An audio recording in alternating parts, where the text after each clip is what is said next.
صباح الخير لكم جميعا. أشكركم على حضوركم جلستنا. إنه لمن دواعي سروري أن أكون هنا مع حفنة من الضيوف الكرام. اسمي فرناندو يو، أنا باحث في كلية هارفارد ومؤسس آيسو كوانتا، ونحن لدينا شراكات مع القطاع الحكومي لتعزيز قدرات الموارد البشرية على أساس علوم البيانات، ونساعد في تعزيز عملية اتخاذ القرارات على أساس البيانات. اليوم سوف أتحدث عن شراكتنا مع القطاع العام والعقبات الأساسية التي تعرفنا إليها في هذه التجربة. ما هو العهد؟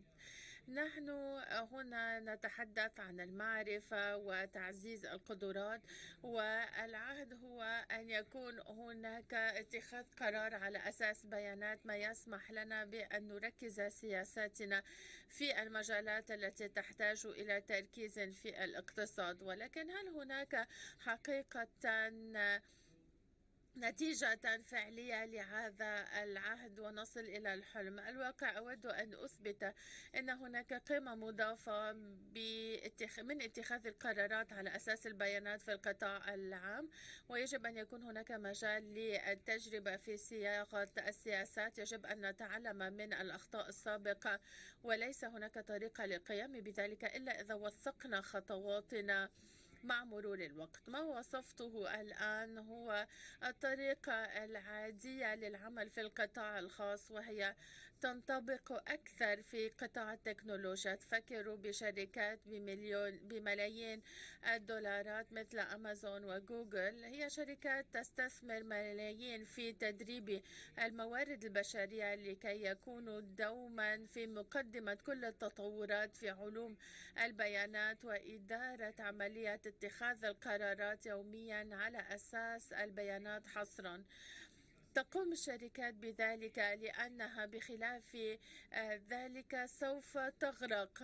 هذا هو المعيار السائد في القطاع الخاص. لماذا الحكومات لم تواكب هذه الموجة؟ فهناك قيمة مضافة حقيقية فيما نحاول أن نتجه إليه. سوف أبرز العقبات الأساسية التي نجدها في هذه العملية، أخذ مثالا من شراكتنا في بوينوس آيرس في الأرجنتين. بوينوس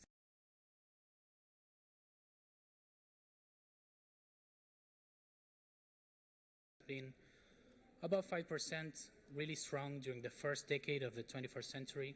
This has also been true for other countries in Latin America, only stopped by the financial crisis that hit every country in the world.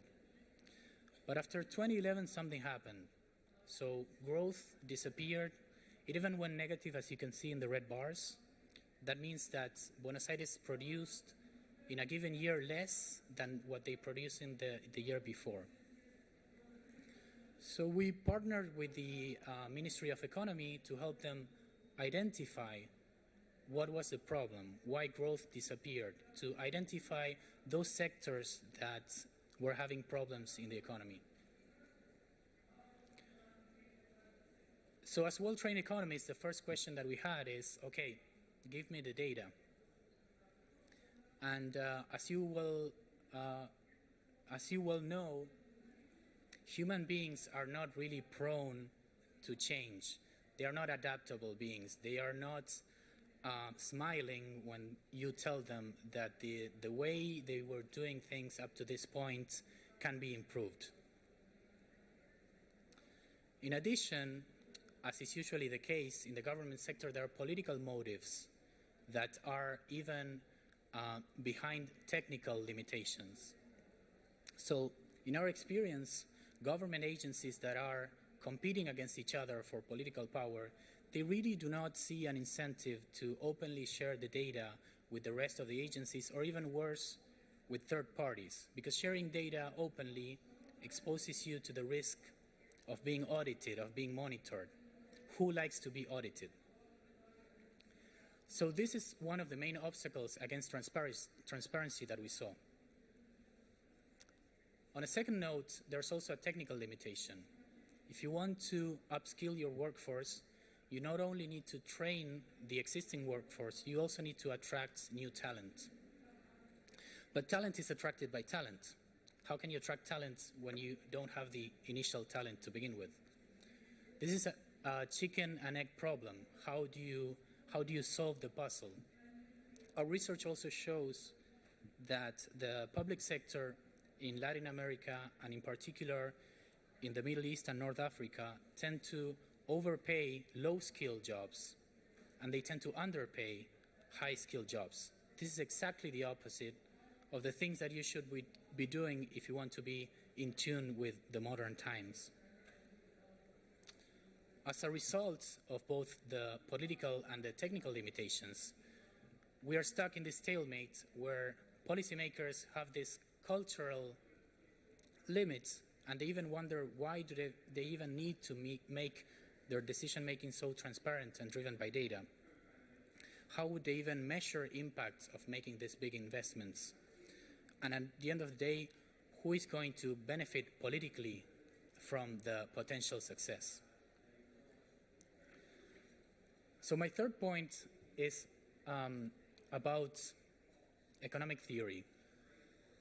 Let me raise the point that there is no such thing as data analysis in the vacuum. So John Maynard Keynes, which you know is the father of macroeconomics, famously said that practical men that think that they are not attached to ideology, they are usually the slaves to some defunct economist.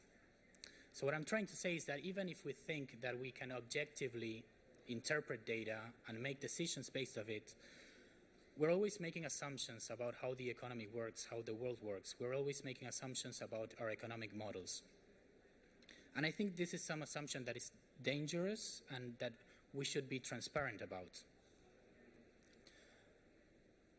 So let me illustrate this problem with the relevant question for the MENA economies and also for Latin America, which is how concentrated are our economies. So if you talk to policymakers in the MENA region, they're always wondering how they can diversify further their economies. Let me claim that this is the wrong question. There's no such thing as economic concentration or diversification per se. So think about an economy that has a large technological sector and it manages to export high quality technological services to the rest of the world. Even if that sector is 50% of the economy, that's not real economic concentration. So what are we really talking about? Well, when we think about concentration, we think about macroeconomic risk. We think about the promise of growing in the future. That's the underlying model whenever we talk about diversification and concentration. So in our work, what we suggest is that we really should be trying to identify what are the weak links in the economy. So this matrix tries to identify, putting in the rows and in the columns, every sector in the economy, and try to identify, based on the data, what are the main clusters of risk in our economy. So as you can see, different sectors move differently when others move as well.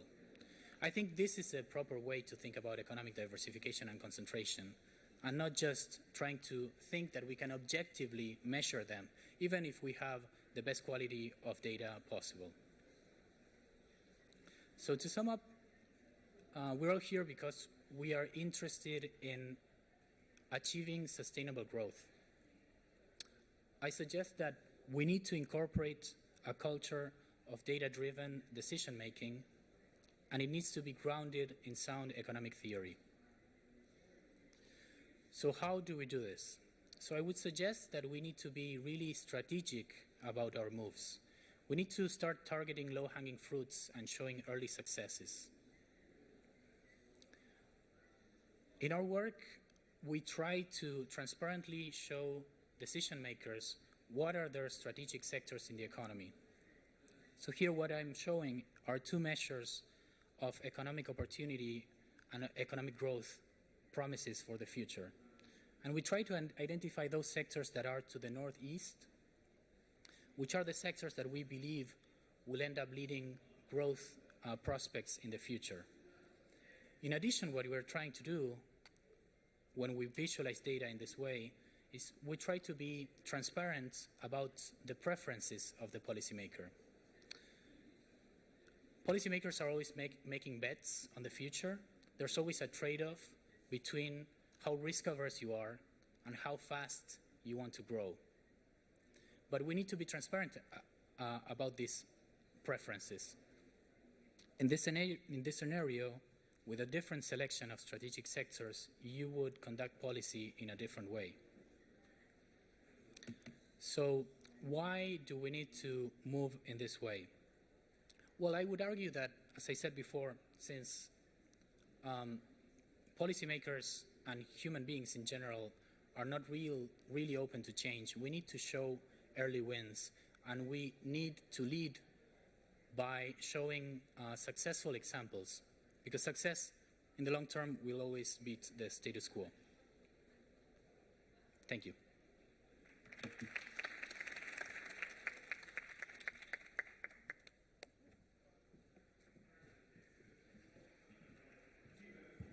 Good morning, everyone. It is a great pleasure to be here with you today. My name is Laura Chaibi, and I have 20 years in working in data and digital in the media sector, which is the second most disrupted sector for digital transformation behind IT. I'm going to be talking to you about digital transformation and refining data into knowledge to drive sustainable value. And I will walk you through a model I've created called DAS, which stands for Data as a Service Model. It's a model of how to create sustainable data. Before I do that, can I see a show of hands of how many people in the room have actually, they believe, experienced a digital transformation from end to end? Okay, so we have, I would say, less than 5% in the room. Then this presentation is exactly for those people who don't know what it feels like. I've experienced it in over 6 companies. I've worked for AOL, Yahoo, France Telecom, the BBC, NBC in the Middle East, and helping them with transformation. And I will tell you, the first time a computer took my job was in 1999. I'm still standing. Digital transformation is frightening. And what I'm going to talk to you about, actually, if I can figure out the clicker. Is it the big green button? No. Ah, okay. I have a model that will talk very technical, but actually what I want to talk to you about is the human impact and the human factor, because digital transformation is actually 90% driven by humans and the decisions they have to make. So let's just start at a baseline. What is data? Well, it's any piece of information that's being collected. And in the world of digital transformation, it's actually, the secret is the data about the data that you collect. So let's say, for example, you purchase something in a store. It is the information about that transaction that is the differentiation for digitalizing businesses. In some businesses now in mature markets, they may have over 10,000 additional pieces of information about that single event. Digital transformation is about building up that extra layer of information around that single data point to create innovation and to differentiate. My background is commercial, but the model I'm sharing with you can be applied across many industries. And you will see buried in these random data points on the side of the slide, there are 5 faces, because the people who work with data also go on a transformation, and for many, it's quite a painful process, and I will talk about what it feels like. Now with data, there are 3 stages. There's structured data, and most businesses have structured data. That's data they know how to use in their business because it has business meaning applied to it. There's then something called semi-structured data. So this might be, for example, when you collect a name or an address, you know it's somebody's name, but the information in those fields can be open and free form. The last part of data is what's called unstructured data. And this is, for example, me talking right now and it being recorded is creating a data set. But unfortunately, most computers don't have the systems in place to decode what I'm saying and what it means. And by 2025, around 80% of the data that will be collected from either the devices you have, the internet devices that are connected, even clothes can send back data in Internet of Things. That data will be collected, but it won't have any business meaning applied to it yet. And that will be about 80% of the data that will be collected. It will feel potentially overwhelming, but exciting if you're curious. What I want to talk to you about is how to create sustainable value from data. And the answer is data democratization. And what I mean by that is both the ability for the data to be collected in a way that other lines of business, if you work in a business or in a government, have access to the data. And in the companies, the biggest companies of the world that are now data-driven, their data is democratized. So that means 500 people, for example, or more, could be working on the same pieces of information, and the integrity of that information is intact, but what they can do with that information is innovative. Now, many people may hear, put your data up into the cloud, and what that means is a lot of data is sitting inside your businesses in servers, and by putting it up into the cloud, that's part of the steps of democratization of data, so more business units and people can access it. But actually, putting data into the cloud is a little bit confusing because it may cost as much as $250 billion over the course of the implementation of the SDGs from 2015 up to 2030 to collect and run all the census and surveys that would be needed to get us the information to monitor the implementation of the goals. So this is a major challenge to have access and availability of the basic data that is required for us to monitor progress and for policymakers to design the implementation of their policies. So this is the challenge. The good news is that there has been a revolution in the availability of images, especially satellite imagery, but also data from other sources like cell phone records, for instance, that combined with artificial intelligence, on the other hand, is enabling us to make major breakthroughs in getting some of the information that is needed to monitor progress, especially on poverty. Let me focus on poverty to make it a little bit more concrete. So one of the major challenges that we confront is determine how many people are living in poverty and where they are living. And of course, you can get this information based on surveys going to households and asking a number of questions about their standards of living. So with the availability of satellite imagery now, it's possible to get pictures of the conditions in which people live. And advances in artificial intelligence, which now surpass the ability of humans on image recognition, it's possible to join these two aspects and have estimates of the number of people living in poverty that are up to 80% accurate when we compare the information we get from these sources with those that we get from household surveys. So this is an illustration of how a massive challenge, ability of data, can be combined with new advances in technology, especially satellite imagery, but also other information like cell phone records, with artificial intelligence to provide us some of the information that we need to fill the gaps that I mentioned. So this is on the data part. Now on the knowledge part, let me just give two examples. And here by knowledge, I mean the knowledge that we can deploy and acquire primarily through investments in science, technology, and innovation. So one of the objectives of the Sustainable Development Goals and the 2030 Agenda is making a transition towards energy systems that are more sustainable. And what we have seen over the last few years is a very sharp reduction in the cost, for instance, of solar energy and batteries. They've decreased since 2010 by as much as 85%. So the decrease as a result of investments in science and technology and innovation on these technologies has been such that today about 2/3 of existing power capacity could be replaced in a cheaper way by solar and wind energy. And by 2030, it's estimated that solar and wind would be cheaper than any other source of unsubsidized power production. So this is an illustration of what I would call perhaps the instrumental value of knowledge, science, technology, innovation, to help us with transition towards sustainability, and specifically the part of sustainability that has to do with energy. And let me conclude with another example of the importance of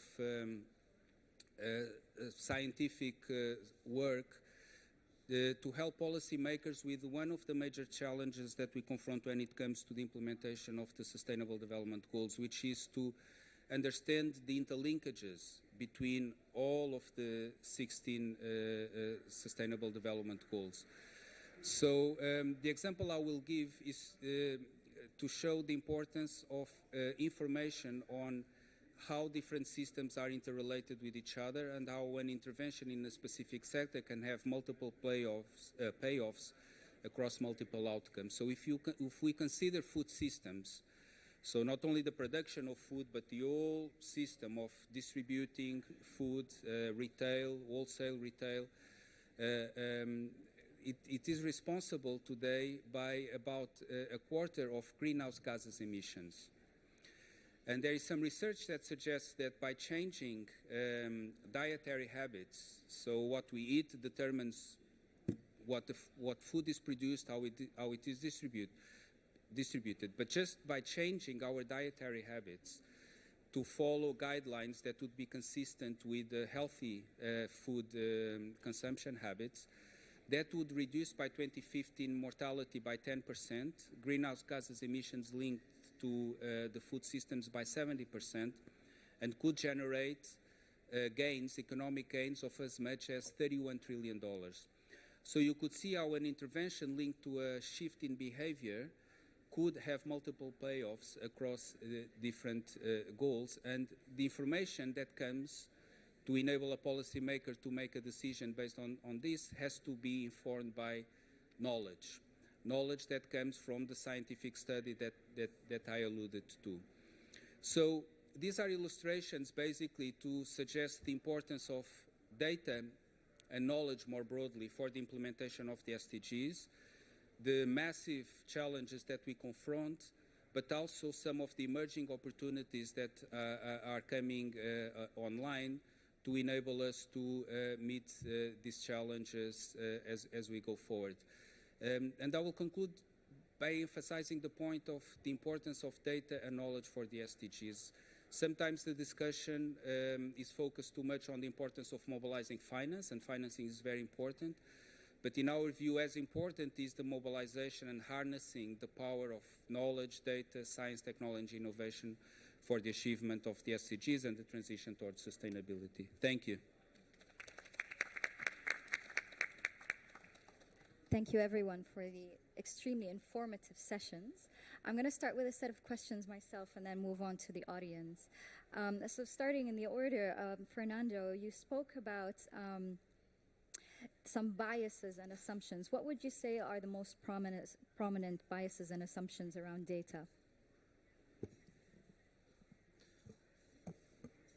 Well, that brings me back to my point about economic theory. So I would say that we are always making assumptions about our inference on data. I think one important point related to this question is the generational gap, which I think that the younger generation is more open to discussing these terms, and it's more open to the fact that there are biases, where the leadership, maybe for a lack of will or like a lack of technical skill, is not as well versed in these issues. So I think it's also important to upskill the young generation, but it's even harder, and I would say more relevant, to lead the leaders. I think that's where the hard work relies. Okay. And what would you say would be the catalyst for democratizing data? Well, this is one thing I'm really passionate about. Yeah, Laura as well. We've been discussing at length. We are always talking about how we can incorporate different genders, religions, races to the workforce and other areas of human life. I think that data science in particular holds a lot of promise because let me give the example of one of our partners in Santa Fe, New Mexico. We're working with them. One of our partners is a data science company founded by two women that are excellent. I don't care about their gender. I just care about that they are great designers and coders. And I think that meritocracy will open a lot of doors for people coming from very different backgrounds and different races, religions, different places in Earth. So I'm really passionate about this because modern capitalism has many flaws, but I think this is one of the sectors where ethical considerations and progress go hand in hand. Can I add to that? So it's very difficult for data to be objective, and that is because most businesses that are using data are commercially orientated. So the very nature of trying to drive profit means the lens at which the data is being looked at is for commercial gain. And so I would hope that going forward, if there is going to be a bias, that bias actually has community, sustainability, and societal goals and responsibilities as much as economic.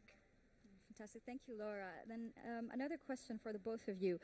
You spoke about the resistance that you face. How would you address this resistance? We spoke about governments being reluctant to share data or departments working in silos. What are some of the ways in which you can address the resistance that you face in digitalization? Well, as I just described, I think there's this stalemate, this chicken and egg problem where if you don't have the political wills, you cannot attract the technical skill, and if you don't have the technical skill, then it's harder to master the political will. I think we need to really be strategic about it and try to target low-hanging fruit where we can show early wins, because politicians and also people in the private sector, they like to get credit for success. So we just need to private with the right people that are really trying to move forward, and then partner them in a successful agenda, and then change will come naturally. It will take time, but we just need to be patient. This is an interesting question. I think what you need to look at is the cultural DNA of the unit, business, governmental organization that you're working with. I'll give you an example. Many companies in the Industrial Revolution were a DNA of mass production. How quickly and cost effectively can we make as many products and services at the lowest price point for the maximum value and yields? Now, this business model is dying, and the distribution model behind it is dying. And if you take, for example, a brand like Nike, if it had the DNA of mass production, it would have to pivot its DNA from mass production to what I call mass iteration. So now, instead of making 5 million of the same shoe, they're making 5 million different shoes. In order to make those different shoes, they need to have the data and the knowledge infrastructure underpinning that capability. So the first thing that needs to be looked at, whether formal or informal, is what is the cultural DNA and focal point that drives the unit, and how that needs to be tackled and realigned in order to make progress. Thank you, Laura. Pedro, in your line of work, have you faced any resistance in developing countries in implementing SDGs? No resistance at all, but questions on how to do it. I'll elaborate a bit more, but let me come back to the previous question you asked on biases, because I think it's important that as we rely more on artificial intelligence and algorithms that are trained using the data that we have available, that we need to be careful not to replicate the biases that exist in society as reflected in the data that we have. So this would be a concern that we have, and it's in the news sometimes, and you see how easy it is for these algorithms to replicate the biases that we have against certain groups in society, for instance. So I haven't faced resistance on implementing the SDGs, but questions on how to do it. And that's why, as I mentioned, it's important to provide information to policymakers on having this integrated perspective on the Sustainable Development Goals, because they are indivisible and they are meant to be achieved in tandem. So what's important is to work with countries, policymakers, to identify what we call pathways that can lead countries to accelerate progress across, as quickly as possible, across as many SDGs as possible. And these pathways will be different from country to country. And so, once again, it's important to rely on information such as the study I mentioned on the relationship between food systems, greenhouse gases emissions, fiscal gains, health benefits. This is the kind of analysis that's relevant to policymakers as they seek to implement the SDGs. Thank you, Pedro. Laura, you mentioned a very interesting statement at the beginning of your presentation. You said digital transformation does not happen at a digital level, but is more human. How do you suggest we mobilize the mindsets around digital transformation, and at what level in the organization should digital transformation be driven? Well, in the commercial world, typically what happens is one poor person has the title of digital transformation experts, and they're meant to mobilize the entire culture of the business. What I've seen is the best transformations start from the CEO down. And if the CEO doesn't believe in the change, because they are the culture of the business, if they don't believe in it, then it's very difficult to implement. You can bite around the edges, but oftentimes it's very difficult to go right into the DNA, the focal points of a business and its philosophy of why it does business, how it does business. I think what's really great is the Business Roundtable in America, for the first time in over nearly 40 years, have changed that focal point for corporate CEOs in America. I'm Canadian, but this is really important, from being responsible to their shareholders and stakeholders to being responsible for their shareholders, their stakeholders, their employees, their community, and their society. This is a very, very marked change on what is important, and I think that's really a focal point. Another thing is experiment and curiosity. I'll give you an example. One company that helps governments with data said, it's very interesting. The government gave us their data. We put it into our systems to see what patterns are there that they're not seeing. Because remember, transformation is about seeing conclusions beyond the data that your human eye cannot see. And in this particular instance, they were combining repair services data for social housing with police callouts. And it turned out that there seemed to be a correlation between locks on bathroom doors being broken and police callouts. Now, this may feel counterintuitive, like what does this mean? And upon deeper observation, it turned out that when there were incidences of child abuse, children or women or whoever is vulnerable, can be the husband as well, were running into the bathroom to protect themselves and locking themselves in the bathroom. And under duress, those doors were being broken. When you have moments of truth, of problems that you realize that can be solved and addressed, such as domestic abuse, this can become the fire that flames why transformation should happen. The bringing of those two pieces of information and data sets together enabled that truth to come through that in a very private space governments would not be able to manage otherwise. Thank you, Laura. Well, speaking about aligning your objectives around digital transformation, Fernando, how do you overcome government entities working in competition to others when implementing digital transformation? So you mentioned sometimes they're reluctant to share data. How do you bring government entities together under one shared goal? Well, to stress a point that I made before, you have to find low-hanging fruits. And usually the low-hanging fruits, you also need to be lucky to meet the leader that is open to new ideas. At the end of the day, if the isolated government agencies are not talking to each other, you need a top-down approach. That's unfortunate.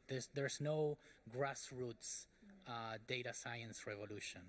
There's always, unfortunately, you're relying on some illuminated leader that is willing to hear what you have to say. But then when you have that opportunity, then you need to seize it, and you need to take that case study and make it as successful as possible and put it in your portfolio and show that this way is better than the status quo. Otherwise, yes, you need to show that there's a pot of gold at the end of the rainbow. And I believe another big disadvantage of withholding data or not sharing or working as a unit is the correctness of the data. Laura, you mentioned earlier that there is a mechanism or a way that we can ensure that the data is correct. What do you suggest we can? So I think what's really interesting right now, if we look at the data science community, with the biggest digital companies in the world, they're now turning to the academic community and they're stealing biotechnologists and the kinds of minds that understand disease control to use it in digital worlds. And the reason is because the smaller and smaller and smaller the piece of information, the data point becomes, the more you can do with it and pivot it 360. So like, I'll give you a very simple example. I do research, and in my early days asking a very simple question like, in the last 6 months, have you booked a hotel or taken a flight? Those two pieces of information are living together. So when I get an answer back, if I'm going to speak to an airline, they'll say, I can't use that data. I don't know if it was the hotel or the airline that was being booked. When I go to see the hotelier, he'll say, well, I can't use that data because I don't know if it's the airline or the hotel being booked. And the smartest businesses are getting down to what I would call nanobytes of pieces of data, to the level of like disease control pieces of data, to understand how to revolutionize their businesses and transform. And the more data you have about that data point, and that word is called metadata, it is actually the layer of metadata that is the transformation and the amount of information you can have about that single data point. All right, well, thank you very much. I would like to open the stage to questions from the audience. Do we have a microphone going around? Fantastic. All right, we have a microphone in the back, so questions from the audience to our speakers. Let's start with the lady over here in the second row. Hi, good morning. My name is Lejana. I'm a regional training communication manager. So my question is to Laura, actually. We've seen what happened with Facebook and Cambridge Analytica. So how can we make sure, or what are we doing right now to make sure that we do not manage data unethically? Thank you. So I think this is a really, really important question. Thank you for asking it. So for those, in case you didn't hear, she asked, how do we manage what happened, for example, with Cambridge Analytica? So in my data career, Cambridge Analytica is not new. In fact, what happened with Cambridge Analytica happened about 15 years prior in the UK with another company called Form, where they were buying internet data from internet service provider companies. And the reason why there are policies now like GDPR, the General Data Protection Act in the EU, to protect individual data is because of issues like Form. Otherwise, if Cambridge Analytica had happened now, we would still be waiting probably another 10 years for a policy to cover things like Cambridge Analytica. This is about government. I'm a big believer on what I would call, I think, worldwide, that committees need to come together to create something I would call like the Rosetta Stone, which is what is our rights and responsibilities as citizens in the digital worlds, and then how do we enable and ensure those rights are protected. The challenge we have is that right now the internet is what I call a borderless business. And so, for example, if we look at what's happening with Facebook, Facebook is mandated under American beliefs, cultures, and values and policies, which is why, you know, the amendment to uphold free speech, the rest of the world is responding to that. I don't have the answers. Is it the case that we need to now look at these environments and go, how do we apply the cultural relevancy on the border level of countries over top of a borderless business. And this will require a mass amount of coordination, but certainly the steps are in place. E-privacy policy in California, the state of New York is about to, in January, launch their own privacy policy. Even countries in South America and Brazil have also launched privacy policies. So if I can briefly contribute to this question. So one of the reasons why I'm really passionate about training the public sector into the modern toolkit is that I think one of the failures there is that you cannot regulate something you do not understand. And I don't know if you remember when the CEO of Facebook went to the US Congress, and there was such a massive gap between the level of the questions. And I think my wish would be that eventually the public sector can at least be tied in terms of skill level with the private sector, because we're moving in this direction, unfortunately, and at least we need to be able to regulate it, and you cannot regulate something that you do not understand. Absolutely beautiful. Lady on the third row, please. Thank you for presentation. I just want to ask about the career of analyzers and the feedback and the action taken after data collection. I think you all talk about data collection. There is a flow of data, too much flow. Who is analyzing this data? Who is making the feedback? Who is the action taker after? Even there is impact of something or all this is happening. I'm just asking who is taking the action after. What is the career of the I'm happy to talk about this. So again, if you look in the EU, with the launch of the data protection, the general data GDPR, General Data Protection Regulation, there are rights, obligations, and responsibilities, and part of that is a data governance framework, particularly when it comes to collecting personally identifiable information. Businesses now need to document who is the controller of that data and who has access as processors of that data, and there needs now to be an audit trail of who is coming into contact with that data to ensure the integrity of its use is intact, and equally if anyone who is an EU citizen, including me, chooses to have not be tracked, that is upheld within the data governance. And so this is certainly, it's still in the making. GDPR is 1.5 years into the making, and it is a growing discipline and responsibility. Can I contribute? I think you asked a very, very important question, because I think there's a difference between having the data and then acting upon it. And it's true that with data science, artificial intelligence, the examples I've given, the examples that my colleagues on the stage have given, we are having more data, more information, but ultimately someone has to make decisions based on that information. So I'll give you an example. As I mentioned today, machines do a better job that humans at image recognition.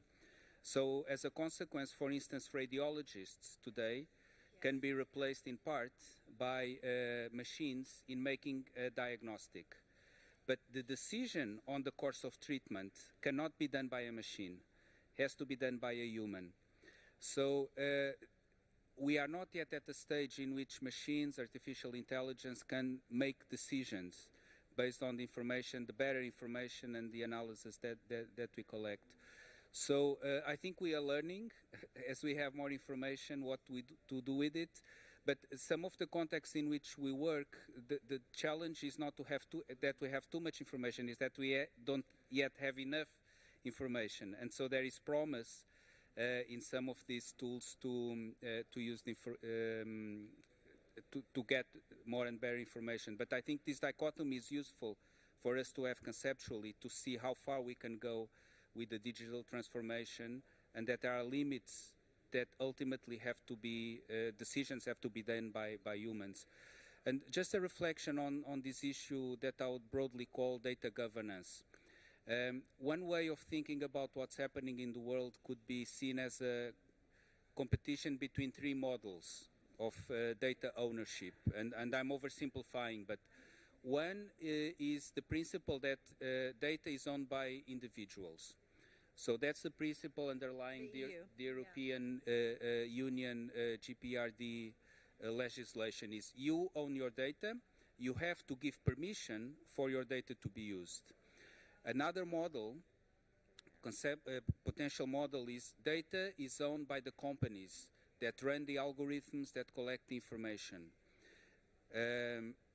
It's not there explicitly, but in some places you see that this is a model that is emerging as a potential data governance possibility.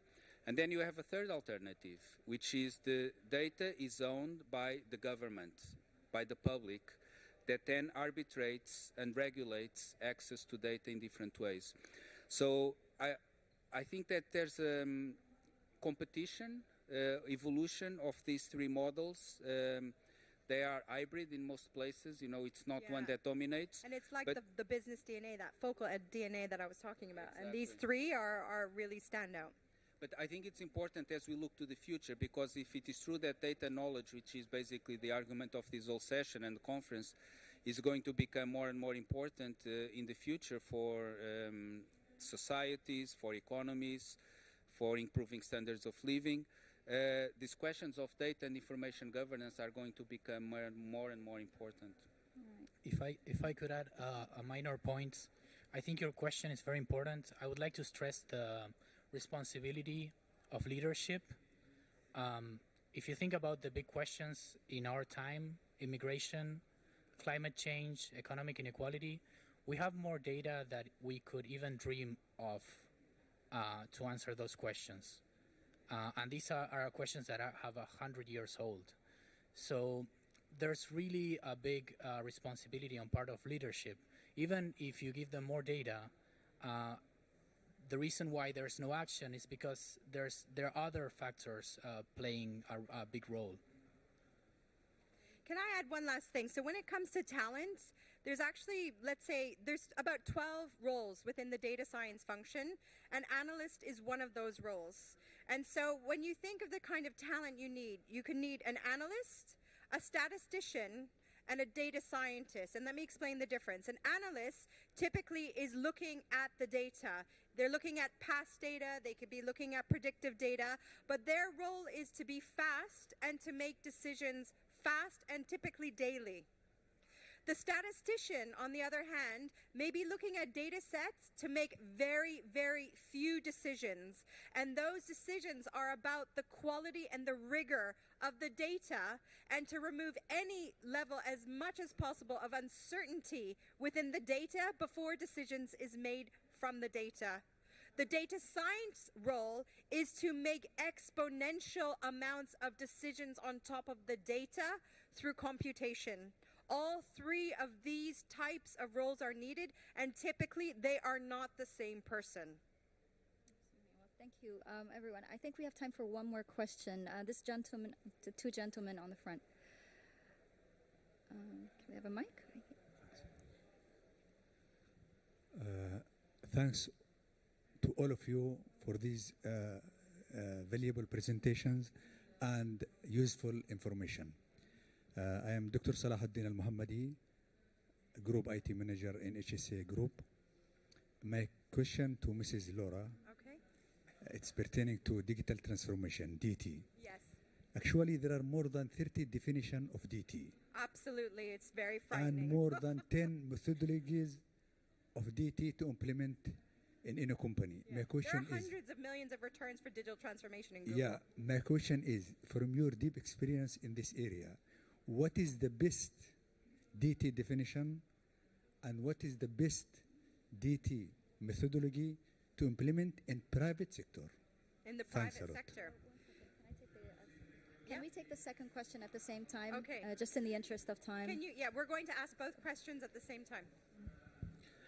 Assalamu alaikum. Thank you all for this. And my question for Laura, you raised an interesting and scary thing, as much as it is interesting. My question, since you work in different institutions, how did you estimate the let's say, the awareness, and based on that, how they set their strategies and objectives.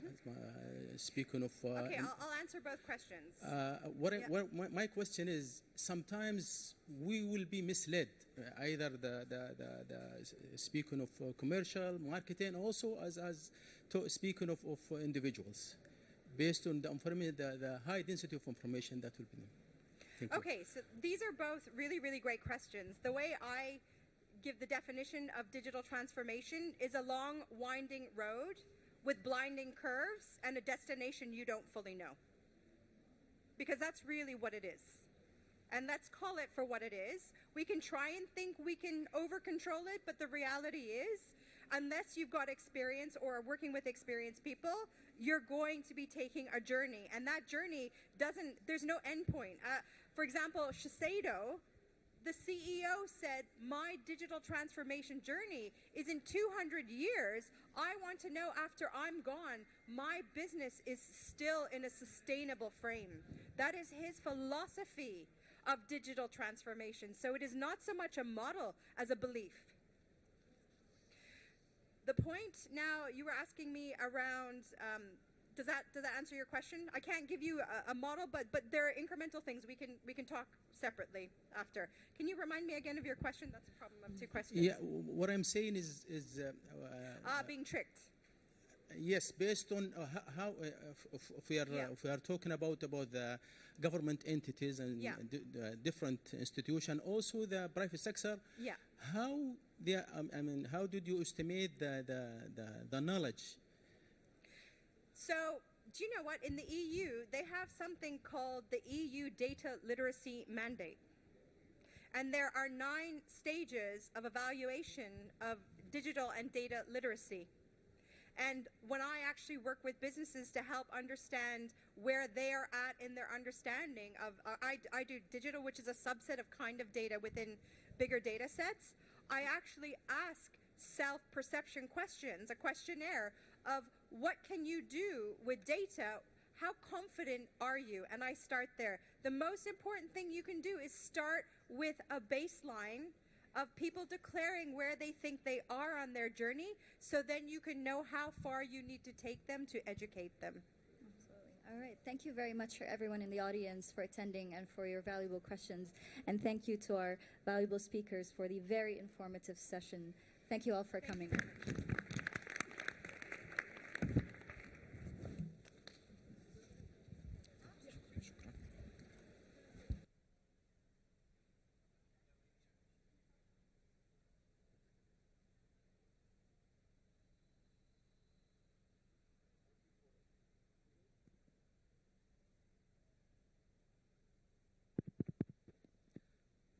Marhaba.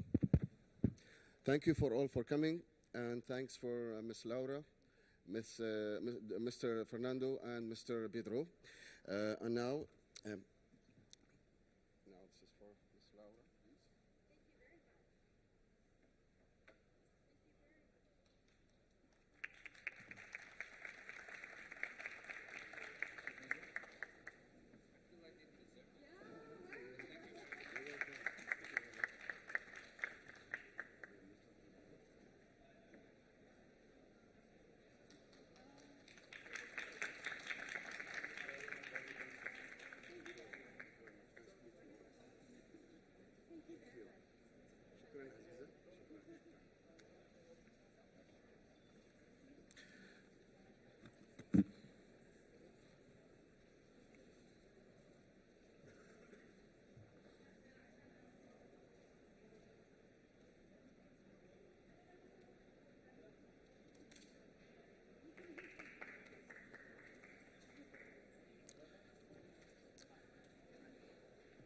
طبعا الحضور الكريم، الجلسة الثانية ستعقد إن شاء الله خلال 5 دقائق إن شاء الله.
صباح الخير جميعا. Good morning all.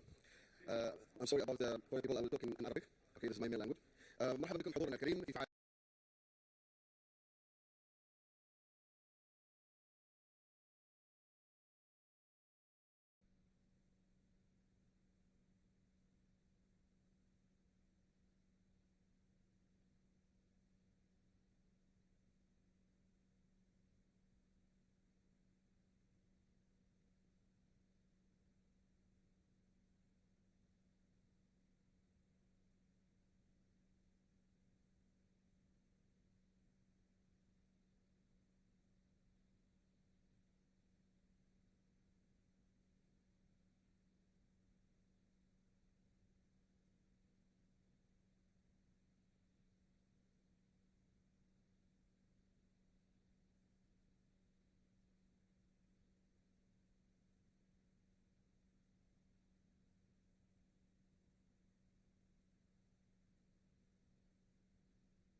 السلام عليكم جميعا.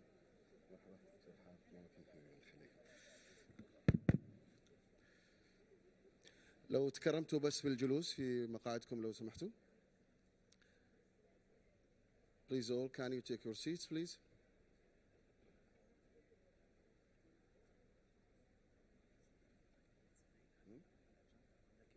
أنا المفروض عندي 11 مدام جلسوا راح ابتدي. لا لان على 11 وفتي العالم كلها برا ما فيني. مدام قعدوا ما راح اخليهم يقعدوا يا شباب. كان المفروض بقول لك ليش؟ المفروض انه في عندنا حد هنا ينسق هاي الامور انه يكلم المتحدثين. بعرف بس المفروض المتحدثين ما يقعدون الا بعد ما ندعوهم، فما دام جلسوا انا لازم ابتدي. تمام؟ بالضبط.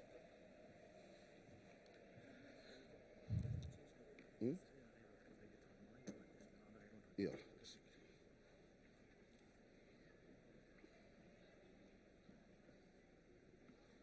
معلش استاذة مايا بس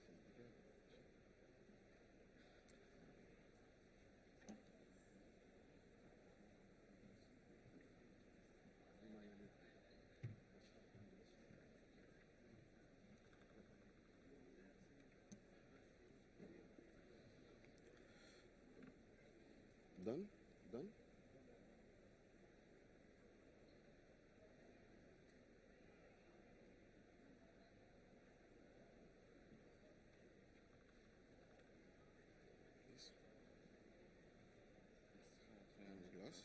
One more glass.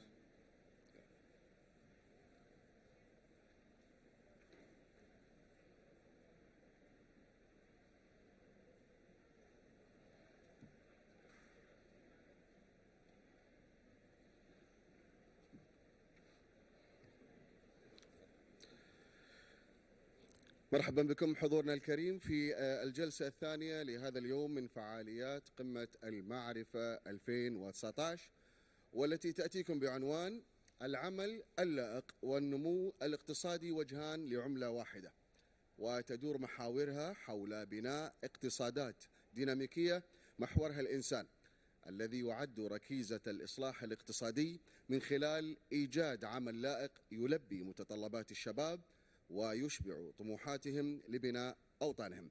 يتحدث فيها كل من سعادة حسين المحمودي الرئيس التنفيذي لمجمع الشارقة للبحوث والتكنولوجيا والابتكار، والدكتورة مارغريتا ديزينيك زميل أول الاتحاد العالمي للمجالس التنافسية، والأستاذ أزمات عبد المؤمنوف وكيل الأمين العام لمجلس الأمن في جمهورية كازاخستان، وتديرها الأستاذة مايا حجيج المذيعة في قناة دبي. أتمنى لكم إن شاء الله جلسة ممتعة ومفيدة.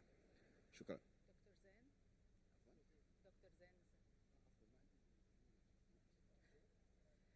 دكتور زين الشريف الزعابي،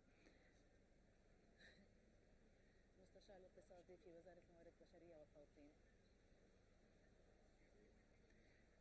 الشريف المستشار الاقتصادي.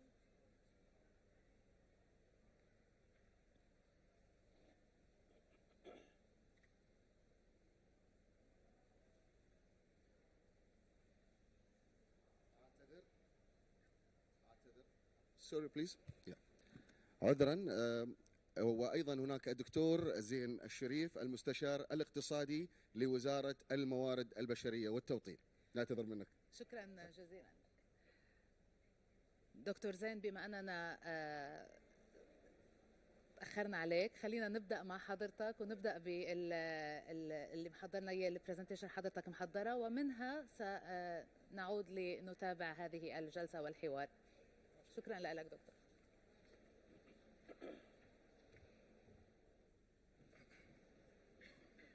وين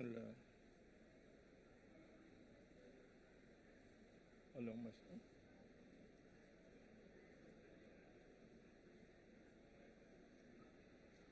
اوكي. بسم الله الرحمن الرحيم. يشرفنا اليوم أن نشارك في هذه الفعالية الحقيقة المعرفية، وسأختصر الكلام الحقيقة لأن لضيق الوقت، وهذه معرض تقديمي سريع حول العمل اللائق.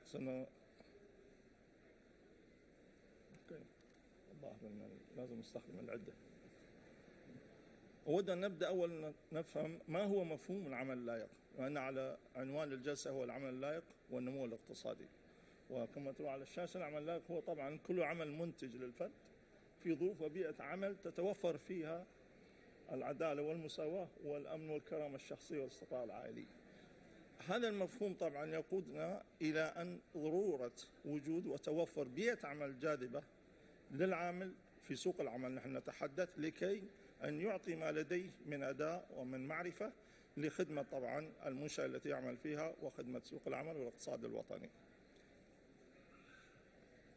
في الرسم البياني هذا وددت أن أشير أن العمل اللائق الحقيقة هو يقع في لب العملية الإنتاجية والاقتصادية، وهو ضمن بيئة العمل الجاذبة. إذا ما توفر العمل اللائق بممكناته كلها اللي ذكرناها سابقا باختصار، فإن ذلك يوجد ويخلق بيئة عمل جاذبة في سوق العمل.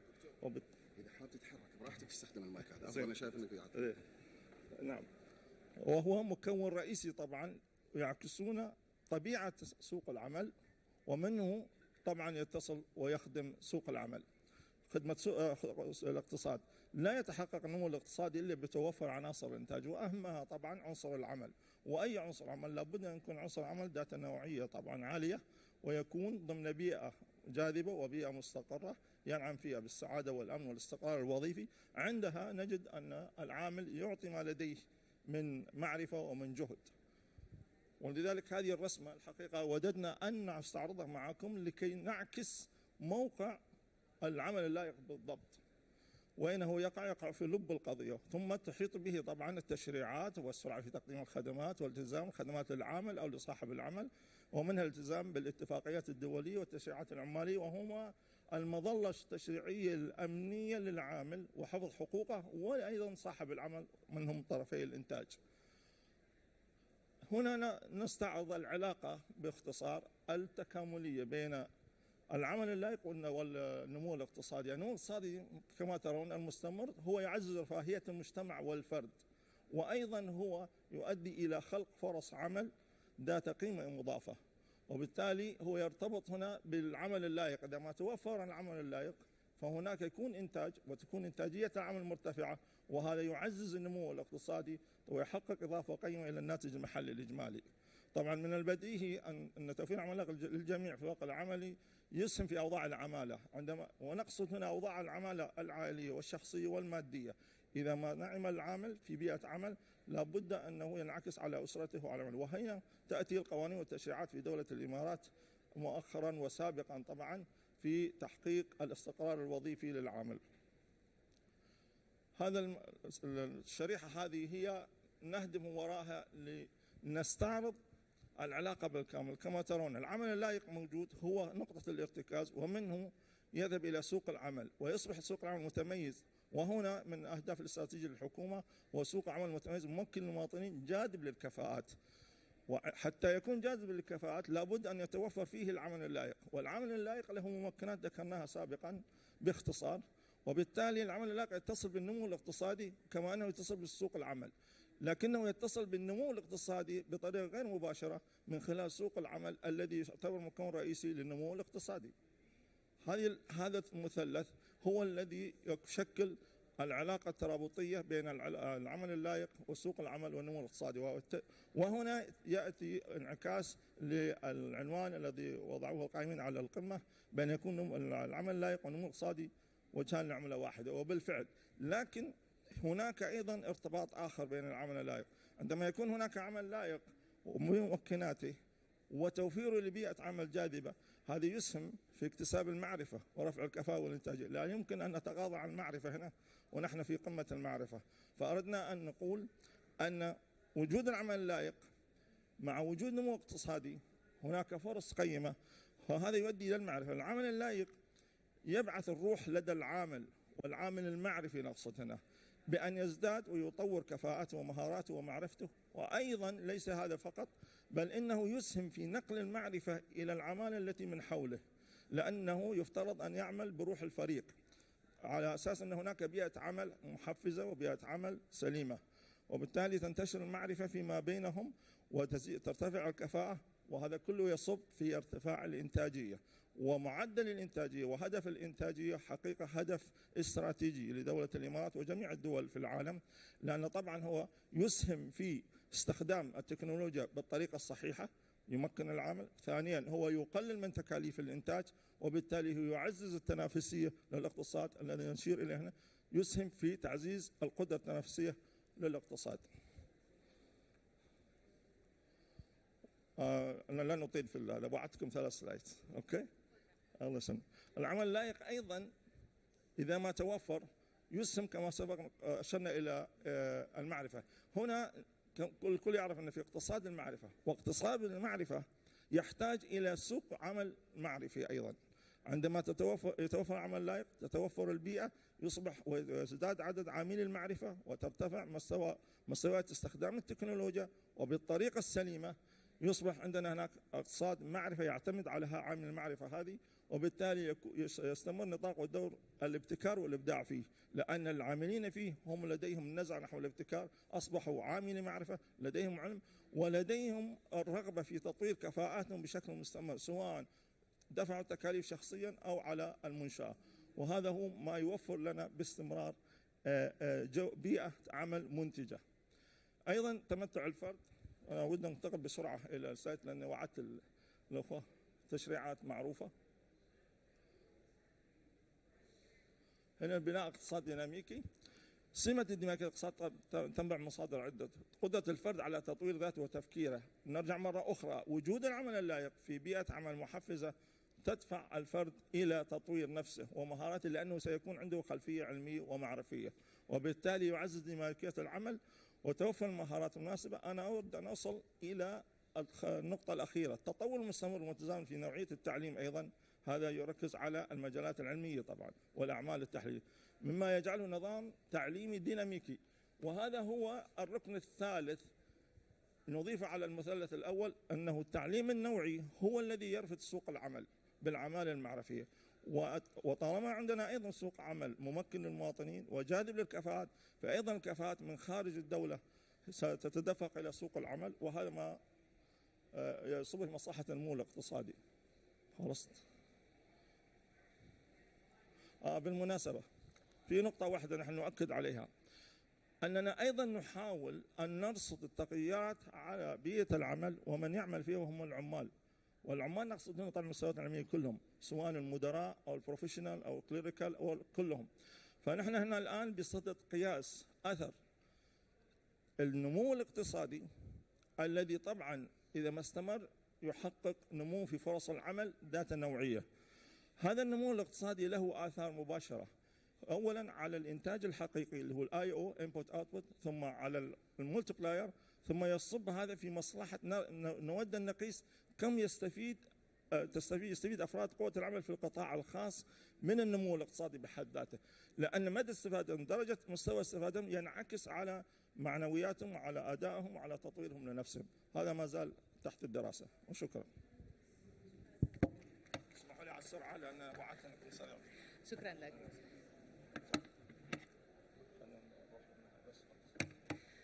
شكرا لك دكتور. يعني سنبدا ربما من هذا من هاي البرزنتيشن اللي حضرتك هلا فرجتنا يا شاركنا فيها. and I would like to thank you all for being here with me, Your Excellency Hussein Mahmoudi, Mr. Azamat Abdelmuminov, Dr. Margaret and Dr. Zain. I will begin with you, Your Excellency. We were talking about the decent work and economic growth and the relation as the ministry looks at it. How do you look at it at the Sharjah Research Technology and Innovation Park? How do you approach it? Thank you very much. So decent works and economic growth require enablers to be able to provide opportunities for talents and for human capital, as well as business opportunities for businesses to grow. So if we look at the Sharjah Research and Technology Park, this is one example of an enabler that allows that to happen. So how do we do this? We do this through enforcing a triple helix approach to our businesses, where we bring government and government initiative and government aspiration and government agenda, private sector. So we bring private sector companies, we bring private sector projects, we bring private sector money, and academia, where we bring universities, we bring faculties, we bring talents, and we bring subjects. So we call this triple helix, where all of these things interact with each other. What a platform like the technology parks allow for decent work to happen is it brings new emerging technologies, new emerging opportunities that defines the future. So today, for example, if we look at agriculture, we know the traditional method of conducting farms and agricultures, and the type of labor works required, the type of manpower and the type of resources requires, which is big and sometimes is inhuman as well. And when it comes to the climate in some areas where farmers works. But if we bring now the new technology related to agriculture, vertical farming, hydroponics, aquaponics, you would see much more controlled environment, requiring a different type of working environment and different type of skills. So this is one example that that I like to use to compare between how basically emerging technologies help promote decent work with economic growth. So today, when we use new emerging technologies in agriculture, the productivity is better, the business opportunities is better. You are developing new technologies, and you are also empowering and training and developing your human capital, therefore making them make more money and having better working environments. So that's one example of how we do it. So with the focus on human get back to that, but Dr. Margarita, I would like to ask you about this triple helix, the partnership between the private sector, the public sector, and technology and education, the academic sector. How do you read this from your work in the research in that department? Thank you, Maya, and thank you for having me. I think, this triple helix approach, which has been tested in many countries as well and applied very successfully, is really crucial to advancing along, some of the transformations that we're looking at. And the colleague was talking about agricultural sector, but it also applied to many other sectors. In order to really have a transformational impact on the society and create new sources of growth, you need to understand the different sides of the coin, right? So you need to understand the academic perspective, so the research perspective, the business perspective, and the public sector perspective as well. Because you need to adapt regulation, you need to take into account where the business sector stands, what the business sector needs, and what the latest research outcomes are. So it is really important that we work with the different stakeholders, and this is really a defining feature of future-oriented public policy, I would say, and especially for innovation in those transformative areas such as, sustainability, such as new way of providing food security in agriculture, such as, transition towards a low carbon economy, all those things, all those global challenges that we're talking about today, and where the growth opportunities also lie, right? This is where we are going to create the growth engines for tomorrow. So in those areas, it's really important that we look at the different sectors, and this is, the most advanced countries in that space, Sweden, for example, Netherlands, they all have applied the triple helix approach, and their particular strength is actually that they are able to bring the different stakeholders together and to move forward together. Where do you see areas that this could grow further? I think what's really important is that those, when you take a look at the triple helix approach, there's one area which is probably underestimated, which is the social innovation area, right? So a lot of it has been applied to scientific innovations, and it's very important in technological innovation. But I think a lot of the potential progress and the potential opportunities will come from, changes in processes and how we change actually the delivery mechanisms, how we change the behavior of people as well. So this is where we really have a great opportunity of taking this even one step further and, taking a look at, behavioral sciences, for example, or some of the outcomes that have been applied is really important. Okay, thank you. Mr. Azamat, let's look at the Kazakhstan model. Is there any approach in that direction that we can see and we can feel now? I think there is a strong correlation between decent work and people's right to work. The concept of the right to work is very old, and it comes from a century-old concept, ideas. But if we dissect it, if we decompose that to our current situation, it's a right for the worker to commute, a right to have a decent housing, a right to have the transparent payment. It is followed by many other aspects that in many countries governments have to approach differently depending on its climate, economic situation, the type of economy. In Kazakhstan, we are very, in terms of size, we are huge and small in population. We have about 2 person per square kilometer density, and probably it's the size of 4 Texas country with 18 million people only. So the challenge for us has been these mono-cities, where we have about 50 small mono-cities that were built in the planned economy around one specific industry or oil field or copper field, which is very dependent on the world market, depending on the copper price or oil price, where the whole economy around one town is built just on one index. And that builds the risk area for the youth, for them to build the future, to focus on what professions they need and where should they focus. And for us, the challenge is to focus probably on 3 or 4 big, we don't call it mega cities, because for Kazakhstan, a mega city is 1 million 1 million people size city. Okay. So we would like them eventually to refocus or to move to this 3-4 city conglomerates or urban conglomerates. But then if you're moving from those mono cities that are directed in one industry and you're moving to mega cities, will there not be less opportunities? My guess that there will be more opportunities, but Okay. there are more challenges to the municipalities to bring the infrastructure, to bring the decent conditions for the young people to come, get education, get professional skills, get the housing, get the opportunity to commute and to get to those jobs easily. Let me take that question to the Ministry of Human Resources and Dr. Zain. And let me ask you, do you see the image of monocities and megacities here in the UAE? يعني هل ترى هذا النموذج من المدينة الكبيرة والمدينة المتخصصة في دولة الإمارات؟ دولة الإمارات هي المدينة الكبيرة لأن فيها متنوعة الحقيقة من العمالة، لأن أنا أنظر لها من السوق من خلال هيكلية سوق العمل الذي يعكس حقيقة هيكلية الاقتصاد الوطني.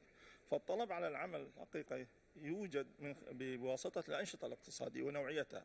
فإذا كان هناك أنشطة رائدة تتمتع بالابتكار والإبداع ولديها مستوى معرفة عالي وتستخدم التكنولوجيا المتقدمة، فهذا يدل على أن هناك تقدم في التكنولوجيا، وبالتالي يتوجب على سوق العمل وعلى العمالة يمكن نعتبرها هي الأقل أن يكونوا في نفس المستوى لدعم احتياجات الاقتصاد الوطني. إذا لم يكن هناك تكامل وانسجام بين هذه الحاجة الطلب والعرض فتكون هناك فجوة الحقيقة مما يعيق النمو الاقتصادي، يعيق وتيرة التقدم سواء وتيرة التقدم الاقتصادي أو وتيرة التقدم التكنولوجي، لأنه في حالة توفر الأفراد والعمالة التي تستخدم التكنولوجيا بمستوى عالي فهذا أيضا يشجع صاحب العمل يشجع المنشأة على توظيف التكنولوجيا المتقدمة. لكن إذا كان يعرف أنه لن يستطيع جذب الكفاءات ولن يستطيع توظيفها أو أنها غير متوفرة سواء من العرض العمل الداخلي أو من الخارجي هناك تكون عقبة، وبالتالي ننظر إلى بهذا.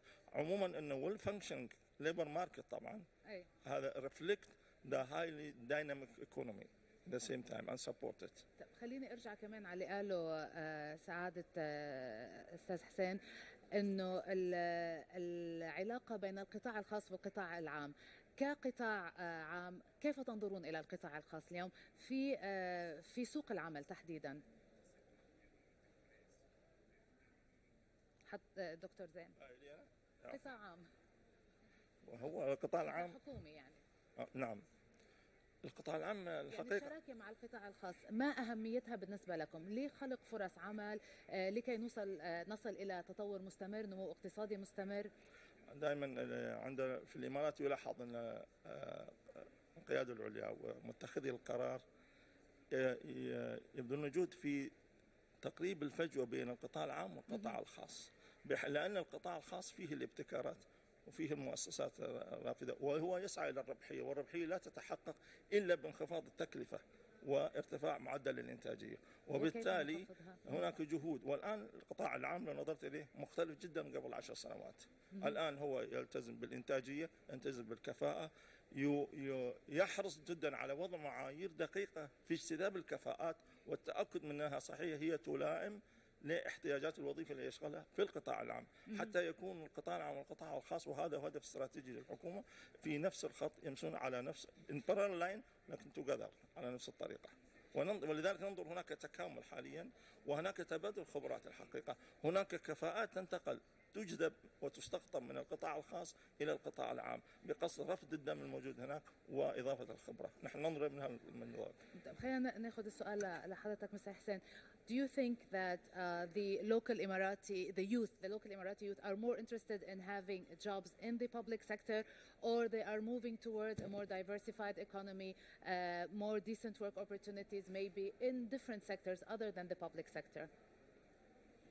I think the local youth is open for opportunities wherever they are, whether in the private sector or government or even in private their own businesses. So I think what we see in the UAE is a reflection of things happening all over the world. People going toward more innovative sectors. They are looking for new opportunities and they are creating their own opportunities as they go. So I think this is applied to the youth in UAE, and I think this also applies to youth everywhere, I think. I think, Dr. Margaret, you had a comment. You wanted to say something. Yes, I think, how do you get this growth engine started? Because in the end, it's the private sector that should provide the majority of the jobs. And I think there are two aspects to it. One, innovation, which you mentioned. I completely agree. Three aspects, maybe. Second one is small and medium-sized enterprises. They very often struggle, and they very often have lower productivity levels than the larger companies. So supporting the smaller, medium-sized enterprises are important. Access to finance is always on top of all the things that they mentioned, right? So access to finance is an important one. Access to skills, right? Facilitating the skilling process. And sometimes, very often it's how do you get the right skills? It's not about having more tertiary education. Sometimes it's really about having solid vocational and soft skills as well. Regulatory barriers as well are very important for SMEs, much more important for SMEs and for larger companies as well. Opening up exporting opportunities, so market access, facilitating market access outside of the country. So all these factors can play a really significant role in terms of kickstarting the employment engine also in the UAE. And the third point is, entrepreneurship. I think on the overall scale, it's less important in terms of employment generation, but it's becoming increasingly more important globally. We see that there's a trend towards much more entrepreneurial activity around the world, and also here in the UAE, I think it's a very, very important aspect to be supported. Okay, from the UNDP, related to the SDG goal number 8, which is decent work and economic growth, which is what we're talking about today, the international unemployment rate is around 5%, which is around 172 million people who are out of their jobs in 2018. So let us take that, and I would like an answer, a comment from everyone on this one. If we look at that angle and we look at the youth and people in this economy, do you think that they are having more than one career and more than one profession in their lifetime, unlike what, I don't want to say our parents and grandparents, 10 years ago, it was a different case. So I would like to get a comment from everyone. In what direction are our youth and our workforce going to get to a better economic growth? Please, Dr. Zain. Given the demand in the labor market, youth should be أنا غير على الإنجليزي بس شوية العربي. الشباب لابد أن يتسلحوا بالمهارات الجديدة والمتنوعة. في عندنا مثل محلي ما بعرف نترجم ولا. المثل المحلي يقول تعلم كل مهنة واتركها. شو زمان بدك لها. Learn every skills and leave it. You may need it later on, sometime later. That's in old before, but still they are working in one occupation, as you mentioned. But they have in mind they can work another.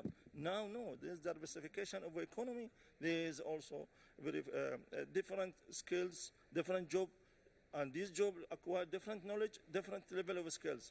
Someone should put it together. They have to combine it together so he can achieve successful in his career path. And that's what's happening now, of course, in UAE with Believe It's There. I think the reflection of the timing of the youth and changing is the reflection of the economy. So if you look at the old economies and industries like oil and gas, and these are old industries and they've been forever. But if you look at the new companies, Google, Apple, Facebook, Instagram, these are very young companies, and they tend to have shorter lifespan as well. I think the reflection of the talents or human capital is the same, because these companies, they don't tend, at least the new type of company, they don't tend to last for a long time. So they come like a trend and then they go. The type of jobs we have is also changing because of the technology development, and that's why you see today the changes. If you go to the oil and gas, you'll see people staying there for like 30, 40, 50 years, and when you ask them, how many projects you worked at, they'll tell you one project, because it takes forever. But if you go down to new technology companies, no, the projects are very short. The company's life is very short. So I think what we see in terms of changing jobs is the reflection of the new economies that we have as well. Just one thing, we are aware about it anyway, the automation, in fact. Yes. The automation cause, some job will be obsolete and out. So the youth... who's in the labor force or who's job seeker, they should be aware of that one, that he may go to the university and get one field, and when at the end of the university, he sees that's on the... That's why now the forecasting is very important, to project and to know what's the kind of demand for labor after 5 years, not 5 years, 10 years should be, because he's spending 4 years in the university, and he should know the university and education system, they should know the database about the future. And they should guide the youth, okay, you will go this one, be aware. After 5 years, the economy, the dynamic economy, or around the world, there's a technology, this will be out of the labor market. So he should know about it. Of course, there is a basic and key occupation nobody can avoid it, such as doctor, medicine, and engineer. But it's still, yeah, so this is what we want to mention. That's very important. This is one cause of the changing in the skills, and this is one cause with the continuing education. Everyone should be continuing. He should have education continuing because of those reasons. And also, he may need some skills within his career.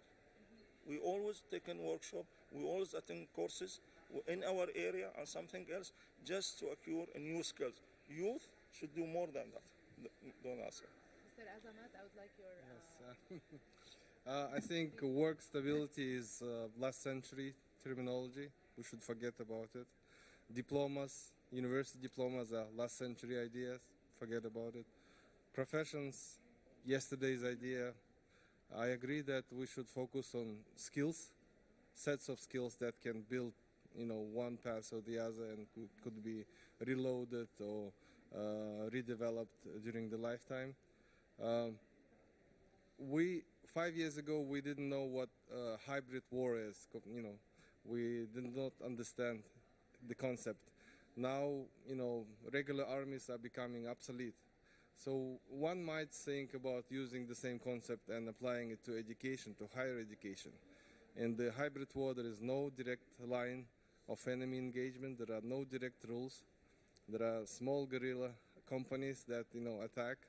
They use new technologies, and maybe we should change that mindset and try to apply it to higher education, because all the institutions, all the universities, they will become obsolete in 5-10 years as we look at these huge armies where the government is spending billions and billions of dollars, shares of the GDPs, but at the end of the day, they may become useless when a country may face a threat. So the same thing, I guess, we should, I don't want to use the word should, we may think about applying to our higher education and to secondary and professional education, and try to think what skills you might need to, to engage the enemy. By enemy, I mean, not automation, but I guess social war on poverty, or war on, on those type of things. Not. 34% of the world now lives in the middle class, but still there's a large percentage that is in poverty, in physical poverty. And this is something that the Sustainable Development Goals are trying to fix before 2030. Let's go back to talking about employment and the employment force and the informal workforce in the world. 2 billion people of the workforce, which is 61% of the international workforce, is informal. How can that be avoided in our economies? Also, I would like to direct that question to everyone, and whoever would like to answer first. How can we avoid this in our economies, and how can we create a happy workforce for these youth to be more involved in the economy in order to get to the economic growth? Doctor. In UAE, we have, of course, a legislation, labor legislation. And when you talk about informal and informal is the shortcut for both employer and employee. But there's not a lot. No, in UAE, not a lot, because as you know, if a national go to labor market, they have to have a labor card. If non-national go to labor market, they have not. So we believe that who come to UAE has a chair of production and services, he has to sit on it, unless he violate the law. So we don't have that one, and suppose not. But could be there something like economic activity informal. He may act in that way, but that's in the very short. So we are not worried about one. But around the world, I believe that there's different cases for each country. But the most important, or the key causes for this, of course, economic development. When economic development not progress in that country, you will see the informal, even the formal, they are still unemployed also. And they have to go to informal to give their services in very cheap prices. And of course, the employer, he wants to reduce the cost and take them in that case. And so this is the way we go on that. But now in UAE also, given about automation and other, Ministry of Human Resources and Emiratization in the path and the project of Emiratization, focusing now on reskilling and upskilling. Okay. Why? Because we have a job seeker who are registered and he has some specific skill.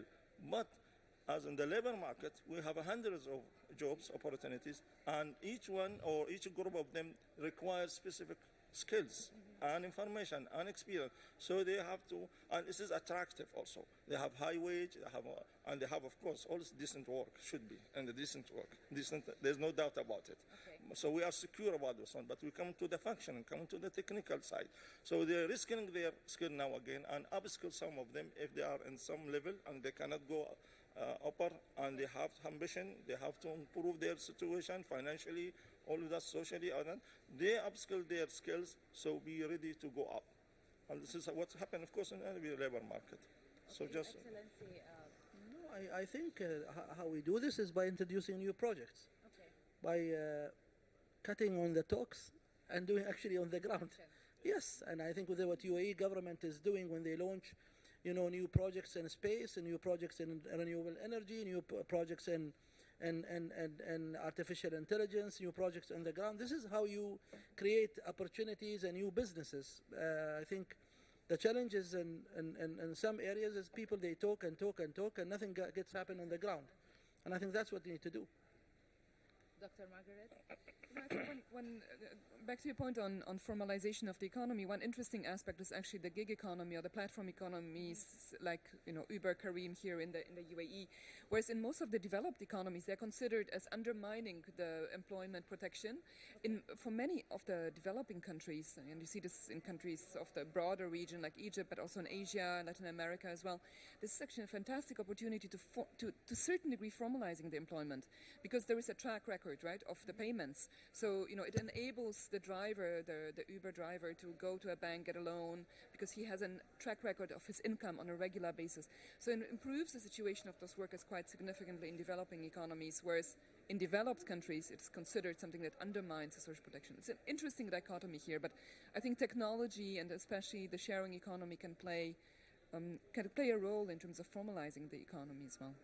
If we look forward, would you like to? Yes, please. Just shortly. I think electronic payments, they are revolutionizing the whole shadow economy market. We're putting all bazaars, all the markets that previously we couldn't see in our statistics. Now they're all using the online payments, and now we understand the size of that economy, and we actually think about what could be done to remove other barriers that these people are facing.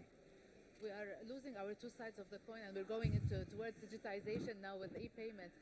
When we talk about the economic goals or the economic growth goals of employment, stability, efficiency, and equity, are we going in that direction here in the UAE? And who are we learning from? What are we learning? Your Excellency? I didn't understand the question.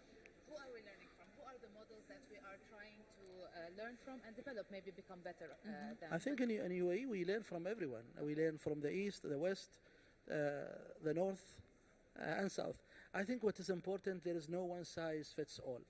Really, we cannot just embed what's happening in America or Europe or Asia to our economy. We have to come up with our own model, and I think this is what countries like, in my opinion, like for example South Korea did. They learn from everyone. They learn from their big neighbors like China and Japan, and they learn from America there. But they came up with their own models. I remember growing up making fun of Samsung and Hyundai. We used to make fun of these guys 15, 20 years ago. Let's see where they are today.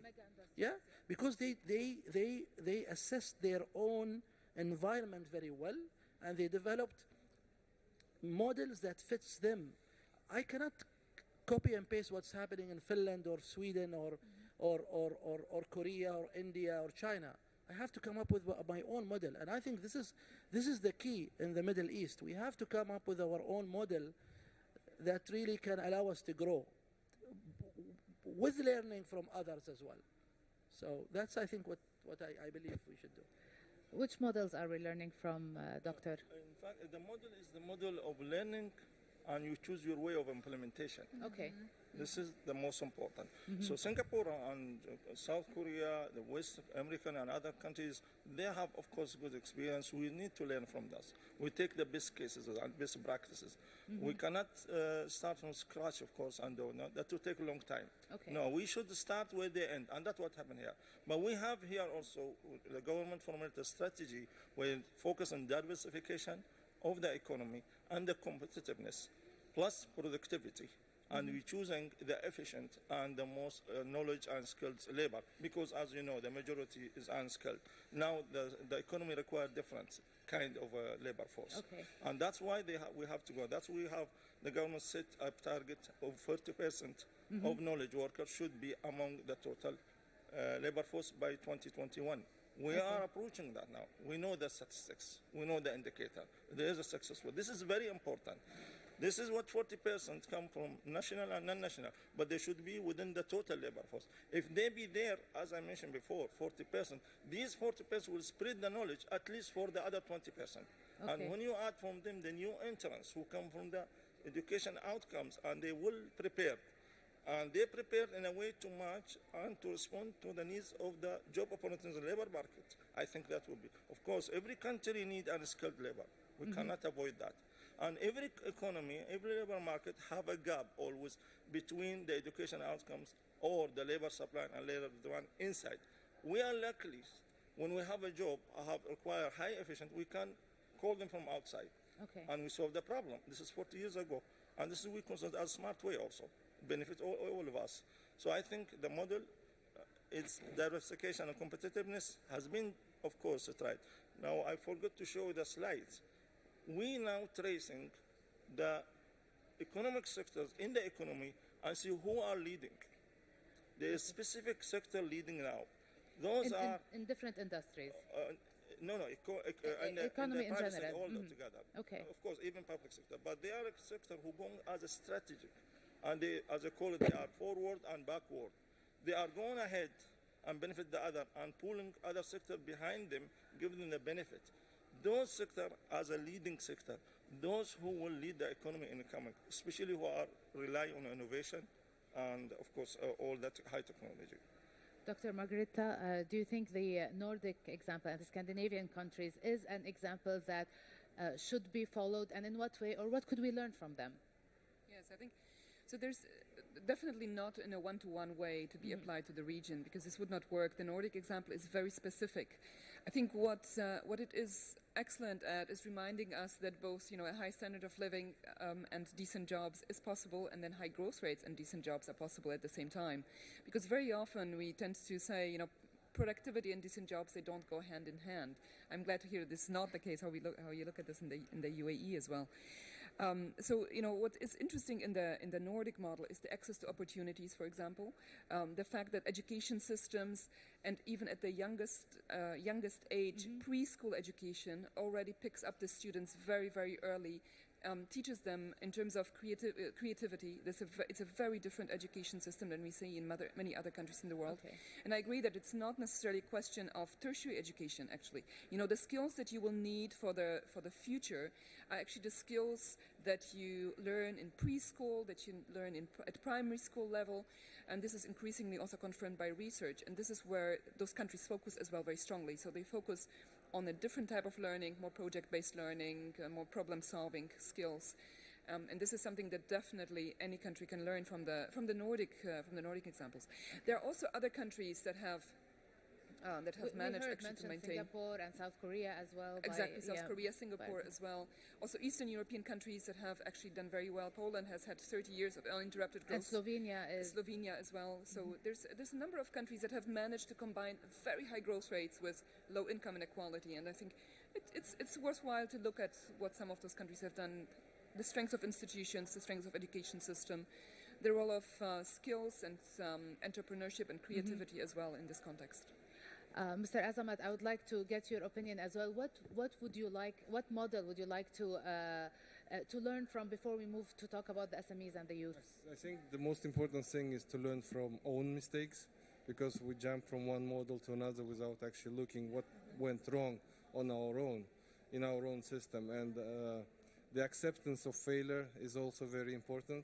We did survey young NEET generation, basically in those mono cities, and with the help of UNDP, and the experts saying they have everything. They have skills, they have education. What they're missing is confidence and tolerance to failure. So I think these are two very important things that also are given in preschool and in kindergartens. If that ability are not learned and this tolerance is not, raised on these small levels when kids are so young, it's very difficult to deal with them when they are in teenage and early 20s. Thank you. Do we have any questions? Would you like to say something? Yes, please. Just sure. Talking about the model is very important. Taking it to other model. Country has a customized model for it, economy model, of course. That means it has to be ready to make it, every requirement is available. And then one of them, of course, as I mentioned, we learn from the mistake and learn from our friends around us. But of course, we need to read the future also. Okay. And that's what the UAE also focus on. Now, IMF, I see a report they describe, of course, UAE considered before as a developing economy. Now there's a matured economy. Hopefully we'll come to develop one. We believe it's developed, but there's other requirement for that. But to do that one, we have to keep and preserve and retain what we achieve now, economically, socially, technology, and other. But to take an advance, we need to read that, the future. That's why in the ministry now we are adopting some projects that to read the future of GDP. We don't need to wait for World Bank now and IMF. We have our own projection of GDP. Okay. And it's a proof that our model is frozen because it's come valid. How we expecting the growth rate in 2018, 1.73, whatever, 2. We have our model say 2%, so they are close. Now we are expecting the GDP to come to 2.45. The IMF also revised their expectation from 3% to 2.5. It's Which less, is close to your, yeah. but it's close. So now we are on the right path. We also projecting the future of demand for labor and what kind of demand. So that will take it to Ministry of Education, and that we will improve the consistency and the matching between education outcome and labor needs in the coming years. This is very important. If we don't start today, we will be late tomorrow. Yeah. If we start tomorrow, we'll be late later on. So that's what also focus on. This is one of new technique. Thank you. So can we take some questions before we move on? Yeah, I think we have questions. Can we have the microphone? سؤالي لمعالي الدكتور زين زي ما زين الشريف ما تورطني اكثر لا سؤال خاص بكلام حضرتك زي ما قالت الدكتوره مارجريت ان مش كل حاجه متوقفه على التعليم لا في عندنا تعليم ذاتي في تعليم مهني في تدريب عندنا مهارات كتير زي ما معاليك تفضلت وقلت التنميه المستمره ليها والمهارات والمواهب. طيب في دلوقتي حد ذو مهارات وذو قدرات خاصه بس المجال بتاعه حصل فيه نوع من التشبع وغير قابل لاي زيادات، هل يوجد في خطتكم ما يسمى بالتدريب التحويلي ان انا استثمر في مهارات الشخص ده واحوله لمجال تاني من المجال اللي هو بارع فيه؟ لا هو عنده الملكه وعنده القدرات الخاصه بتاعته ان انا استثمر فيه واحول له مجال تاني، فهل يوجد ما يسمى التدريب التحويلي في الخطه بتاعت حضراتكم؟ هو موجود نعم، لان زي ما ذكرت سابقا في عندنا ريسكيلينج واب سكيلينج. الان المخزون البشري الذي يبحث عن وظائف او اللي ياتي من الجامعات بعضهم قد يكون اساء التقدير في طبيعه ونوعيه الطلب على العمل، فالوزاره تتولى الموضوع هذا بادخاله في برامج تدريبيه لكن بهدف ريسكيلينج اعاده اعطاء مهارات اخرى حتى يستطيع تلبيه احتياجات الوظائف المتاحه. طبعا هذا ياخذ وقت ليس ضحى، لا يمكن انك تعملها فيها تحرق الخطوات، فهو يدخل تدريب 3 شهور ثم يدخل تدريب اخر. ايضا اللي عنده مستوى مهاره جيد لكنه لا يواكب التطور، الان في برامج تنفذها الوزاره تسمى اب سكيلينج، فهو يطور، فهذا موجود عندنا، لان الحقيقه مثل ما تفضل الاخ ان نحن وي ليرن فروم اور ميستيك. سابقا كان طبعا الطلاب يتوجهوا الى الجامعه وياخذ الشهاده وانتهى الموضوع وياتي الى سوق العمل لا يحتاجه، وصارت هناك مشكله. الان لا، الحكومة تعمل على وقف هذا النزيف ووقف هذه المشكلة نهائيا وحلها من جذورها.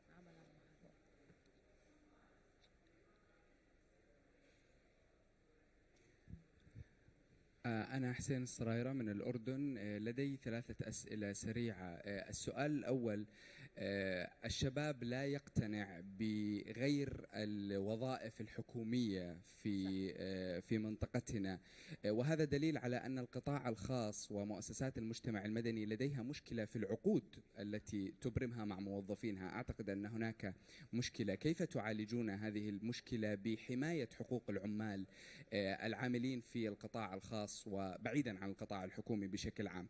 السؤال الثاني فيما يتعلق بالتدريب المهني والتعليم التقني. على ما يبدو بأن شبابنا يبتعدون عن هذه المهن ليس لثقافة العيب كما يعتقد البعض. نحن نعاني من حالة اقتصادية صعبة فالكل يبحث عن المال، لكن على ما يبدو بأنهم يبتعدون عن التدريب المهني لأن حقوقهم مهضومة فيه، وأنهم يتعرضون للكثير من الخسائر والإصابات دون أي ضمان اجتماعي. السؤال الثالث والأخير، كيف ترون تأثير العمل اللائق والتشغيل على حماية الشباب من التطرف وتوجههم لصناعة السلم والأمن؟ شكرا. دكتور I think السؤال لحضرتك. أبدأ من السؤال الأخير قبل ما أبحث تنازلي. العمل اللائق هو مثل ما أشرنا، العمل اللائق يولد بيئة عمل جاذبة، وهذا معناه أن هناك محفزات، وبالتالي الشباب يفترض أنهم ينجذبوا إلى هذه البيئة ولا ينجذبوا إلى بيئة أخرى. إذا لم يتوفر هذا طبعا، عندما نتكلم عن بيئة محفزة وبيئة جاذبة يعني معناته تتوفر فيها جميع المكونات المتطلبات للعمل فيها بأريحية، من احترام الشخصية، من كرامة الشخص، من حفظ حقوقه المادية والمعنوية والشخصية وحمايته أيضا وتعويضاته عن الإصابات وكذا. الآن هذا من هنا سأرجع للحماية التشريعية، لأن هناك عمل لائق يطبق في دولة الإمارات ومظلته الرسمية هو قانون العمل رقم 8/1980 والقرارات الأخرى المنفذة. هذه عبر العقود مرينا بتجارب وتم تطويرها. الآن أصبح كل شيء واضح، الخدمات تقدم إلكترونيا، هناك شفافية، العامل يستطيع أن يبلغ من خلال الخدمات المتطورة حاليا عندنا بالتواصل مع الوزارة مباشرة ويبدي شكواه ليس كما أول، وأيضا يبت في الشكوى سريعا حاليا لأن هناك تكنولوجيا تستخدم ومن برنامج ومشروع توافق أيضا. هذه كلها صبت في حماية ماذا؟ ممكنات العمل اللائق. ليش؟ لأن إذا لم تكن هناك خدمات نوعية ولم تكن هناك تجاوب سريع من المسؤولين ومن المعنيين، إذا العمل اللائق سيكون منقوص، وبالتالي نحن مطمئنين. السؤال الأول أظن انضم إلى السؤال الثاني، فأنا متفائل جدا وكلنا متفائلين وأرجو أن لا أكون تخطيت حد في التفاؤل. اسمح لي دكتور, before we take the next question, I just would like to, I didn't want to go into gender equality and go in the gender direction, but it is noticed in the Arab world that men tend to go for public sector jobs and women are more comfortable trying out things. It's because mainly men are responsible for the well-being of the household and all that, so women have more freedom. So I would like to get also a comment from you, Dr. Margarita, and also from you, Your Excellency, but let's start with Dr. Margarita. What can we do to change that so that also men can go into that risk-taking and women, I mean, just to make it even more equal? It's, by the way, a global phenomenon. It's not just in the region. Okay, that actually women tend to be, in transition periods, much more adaptive in terms of their work environment. Complex set of reasons. I think, there's and I've been working on the Arab World Competitiveness Report since 2007, and in 2007 already the message was the region needs to create more private sector jobs for the youth. So it's a perennial issue, and there's no shortcuts to this, unfortunately.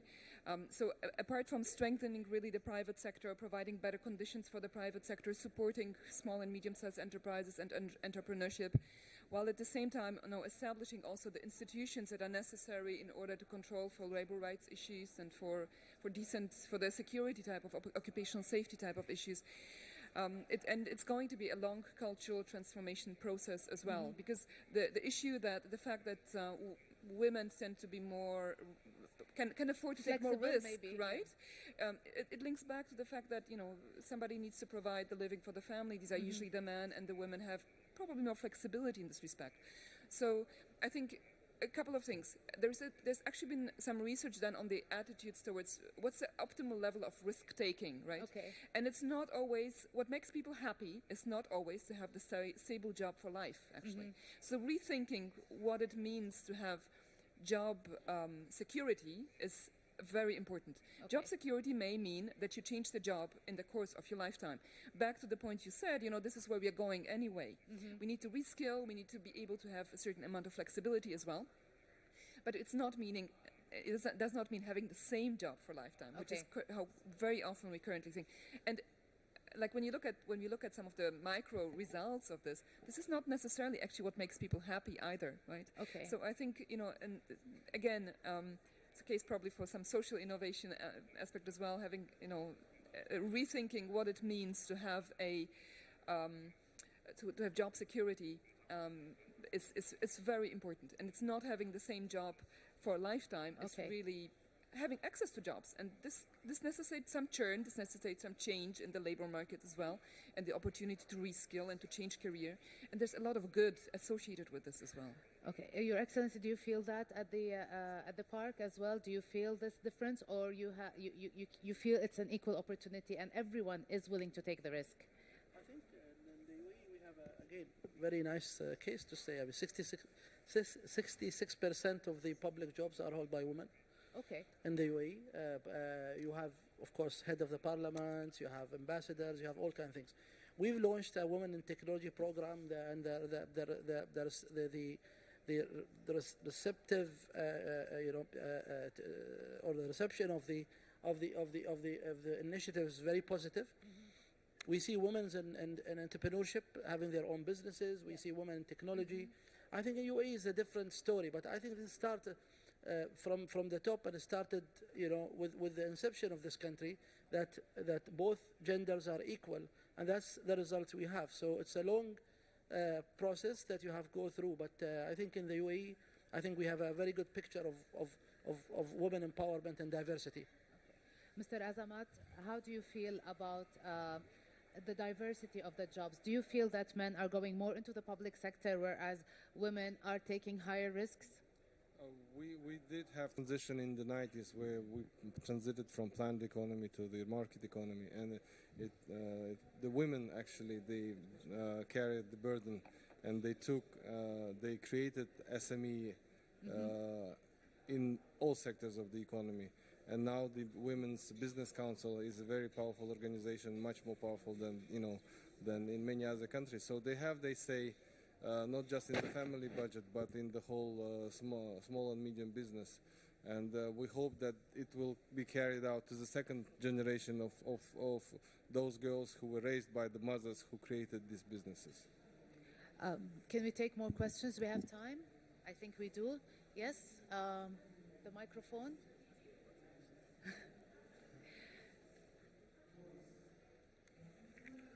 Thank you.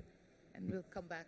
مساء الخير، اسمي رامي خريسات من مكتب أبو ظبي التنفيذي.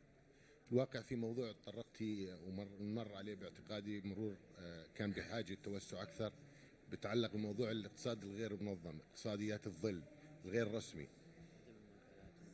الاقتصاد الغير رسمي هذا اللي بدولة مثل الإمارات الحمد لله في منع عنه، لكن بالدول العربية والمنطقة بشكل بين 40 ل 60% من حجم العمالة، وهي نسبة عالية وبتشكل خطورة لأنه بنشأ عنها مجتمع ممكن يكون فيه انحراف سلوكيات.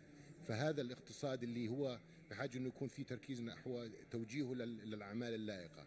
هاي العمال الغير منظمة لازم يكون فيه وسائل وإجراءات من الحكومات لتشجيع تحول الاقتصاد النظامي، لأنه الحكومة بالنهاية بتكون مستفيدة من خلال تحصيل الإيرادات. هلا نحن الريبرزنتيشن اللي عندنا من الحكومة عم بيعالجوا هذا الموضوع بالضبط، واللي بيكون بداية بتخفيض الرسوم على إنشاء الأعمال الجديدة حتى يكون في تشجيع لانتقالهم من السوق الغير رسمي، والسماح للعمالة بالعمل من المنازل، وإنشاء مشاريع حتى تستطيع أنها تخفض تكاليفها، وإنشاء مشاريع استراتيجية على شكل يكون لها عنقوديا مشاريع صغيرة يتولاها الناس المدربين من قبل الحكومة والجهات المختصة لنقلهم لهذه المشاريع الصغيرة والمتوسطة.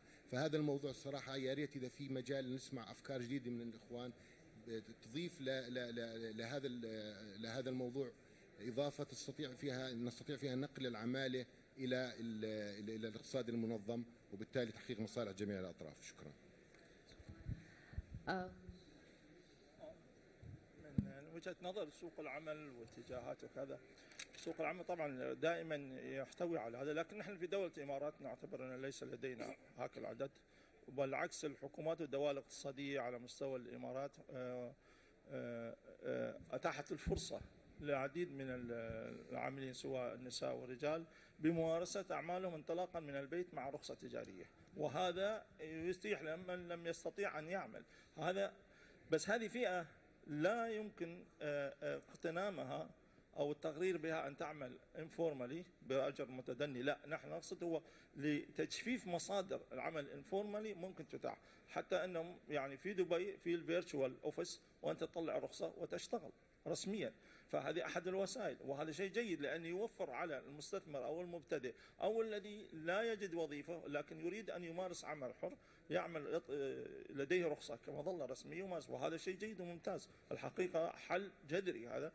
أما الآخرين والفئة الأخرى هي قد تكون عندها مشاكل، أولا هو ما عنده مهارات، ليس عنده الحافز، أو عنده محبط من أن لا يحصل على وظيفة، وهذا هو لابد أن تنتشله الحكومات قبل أن يصل إلى درجة الإحباط، وإذا وصل إلى درجة الإحباط طبعا هو ينخرط في أمور أخرى، وبالتالي لابد نحن في دولة الإمارات المحافظة على ديناميكية الاقتصاد هو يولد الفرص العمل الجديدة كلما استمر. بس هم على ما قالوا هل الدجاجة من البيضة أو البيضة من الدجاجة، نحن لا ندخل في هذا الجدال. هو إذا كان هناك نمو اقتصادي لا شك الحكومات تتدخل، وعندما كان كساد في الثلاثينات كينز قال لهم احفروا الأنفاق وردوا مرة ثانية بس حتى يخلق وظائف، فالحكومة تتدخل دائما، والجفرمنت اكسبندتشر له دور كبير في اعطاء الحافز والدعم للنمو الاقتصادي والعمليه الاقتصاديه ان تستمر في حاله وجود سيكليكال اوف كورس، لو كان في هبوط في الاقتصاد في دروب اون بتاثيرات خارجيه، وهذا يحصل في العالم كله، وبالتالي هذا ضروري. عندما تتدخل الدوله لمساعده هذه الفئه قد توجد او تنشئ او تنفذ مشاريع اقتصاديه تطويريه تستهدف بها توظيف هذه الفئه. هذا اولا، قبل ان تستهدفها لابد ان تعرف هذه الفئه هي اصلا، لو كان عندها داتابيس عنها وعندها معلومات عنها، اما اذا كان ما في ريكورد هنا مشكله اخرى. انا بس نسيت اعتذر للاخ اللي سالني عن الببليك والبرايفت، فلو سمحتي لي بس هو مساعد سؤالك الاول. الشباب هي عمليه نسبيه الحقيقه، لو سالتني في 97 عندما بدانا التوطين اقول نعم هناك عزوف تام عن القطاع الخاص الى العام، ليس لشيء انما للتخوف. اما الان بعد هذه الفتره جهود تدريب وتنميه موارد بشريه وايضا حلول المشاكل المرئيه وغير المرئيه من قبل الجهات الرسميه، كذلك الان اصبح هناك اعداد كبيره من الشباب المواطنين في القطاع الخاص وهم نعتبرهم موديل. عندما ياتي المواطن يقول انا ما بشتغل القطاع الخاص ابغى العام، طيب العام انت تنظر في البطاله وهو مو بطاله ويتنج، اوكي، نقول له لا في لك اخوانك يشتغلون، شوفوا وين وصلوا وكيف حققوا، واخوانك واصدقائك الاخرين حتى غير الاماراتيين طبعا في تطور، فهو يقتنع. الان درجه الاقتناع الحقيقه قد لا نلمسها ولكن بالارقام نرصدها، فاذا رصدنا اي مؤشر ايجابي هذا يعطي طبعا حافز للمسؤولين واصحاب القرار انه اوكي هاي السياسه سليمه، وهذا اللي حصل حاليا. In relation to the question that we got before related to the undisclosed workforce, regionally, yani we heard from the Emirati angle that this is not the case. This is controlled in the UAE. Regionally, could it be controlled? Could it be? Could we be informed about it in the region, Dr. Margarita? Yes, I think the solution that has applied to Kazakhstan is also one, the online payment system. I mean, it's very controls, yes, it controls the informal economy to a great degree because there's absolute transparency about all the financial transactions that are taking place. There are suggestions actually, and it's maybe extreme, and in particular for the region quite extreme, to eliminate even all cash money, right, and move to fully to online payment system, which addresses the issue very efficiently. I think in the meantime, all the move to the sharing economy into digital platforms can be very helpful and it's a very positive way of addressing the issue as well. So, digital payment systems, sharing platforms, digital technologies are really very good solutions for the entire region, and that's spreading also very quickly. So, when we talk about the entire region, Kazakhstan is part of the region? I was more talking about the Arab world, but It's you know, not very far, though.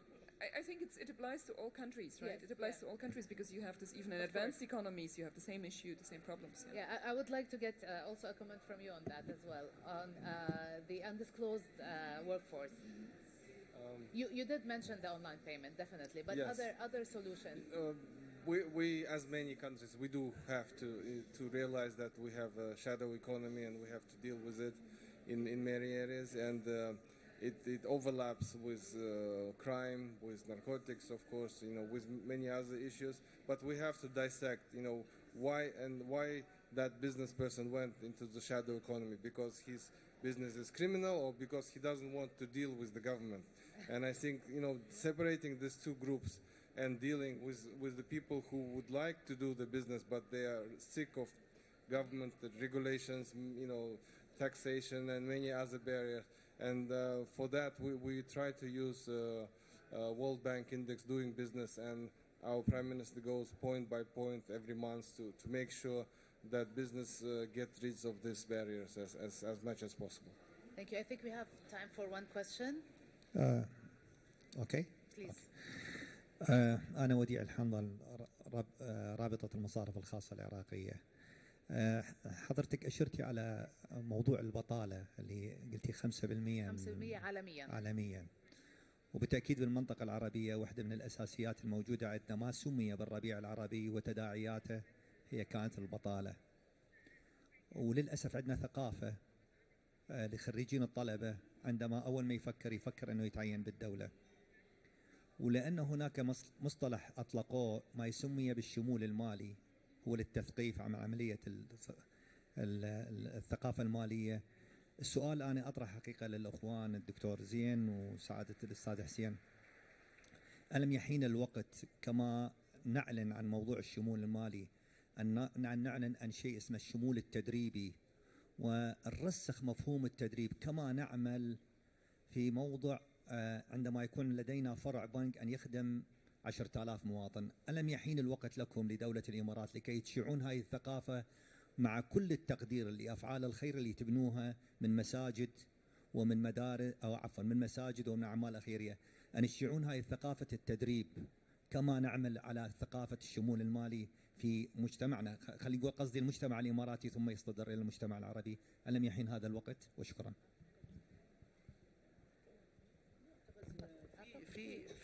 في أنشطة كثيرة في هذا المجال، تعاون مع الدول في موضوع التنمية الإدارية، وهذا الشيء موجود في دول مختلفة، يعني في تعاون مع دول خليجية مثل السعودية، في تعاون مع دول مثل مصر، في تعاون حتى مع كازاخستان في موضوع التنمية الإدارية. فهذا الشيء يحصل حاليا في موضوع الإدارة الحكومية، في برنامج كبير مع كازاخستان، يمكن الأخ ممكن يطلعنا عليه، لكن في برنامج متكامل مع كازاخستان بين دولة الإمارات وكازاخستان. وفي ذكرت لك أنا بعض الدول العربية موجودة، هذه البرامج موجودة يعني. إضافة أن تفضل به أخوي حسين، الحقيقة المسؤول عن هذا اللي هي منظمة العمل العربية. منظمة العمل العربية تجتمع فيها دول طبعا، ويجتمعون ويحددون برامج منها تدريب ومنها اتفاقيات، وموجودة هذه. طبعا منظمة العمل الدولية الدول العربية أيضا تعمل على ذلك وهي تقدم خدمات، لكن منظمة العمل العربية هي المسؤولة إقليميا عن الدول العربية، وفي برامج تدريب مشتركة وفي مراكز تدريب منها في تونس، وفي مؤتمر أيضا يعقد أظن سنويا أو كل سنتين يسمى مؤتمر التدريب، وعقد مرة أنا حضرته في جدة في السعودية وحضرناه في أماكن أخرى، فهذا قائم. ربما ما تفضلت به هو يحتاج إلى التعريف أكثر وإلى تعزيزه أكثر ولو توسيع نطاقا من حيث رأسيا وأفقيا في الحقيقة. نعم. حركة أكثر. بالضبط. فينا ناخذ بعد سؤال؟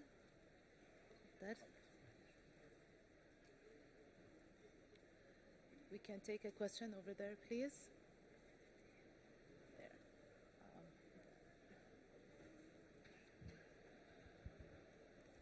السلام عليكم. شكرا استاذ مايا. انا بس بسال الدكتور بخصوص الموارد البشريه، في بس ثغره، انا بشتغل في مجال القانون، يعني انا من مصر محمود حافظ. بالنسبه للعامل لما بيجي ياخد مستحقاته لما يتحكم له بحكم بيطلبوا منه يكون معاه كارت ايبان معامله مع البنك، يعني بيطلبوا منه كريدت كارد. و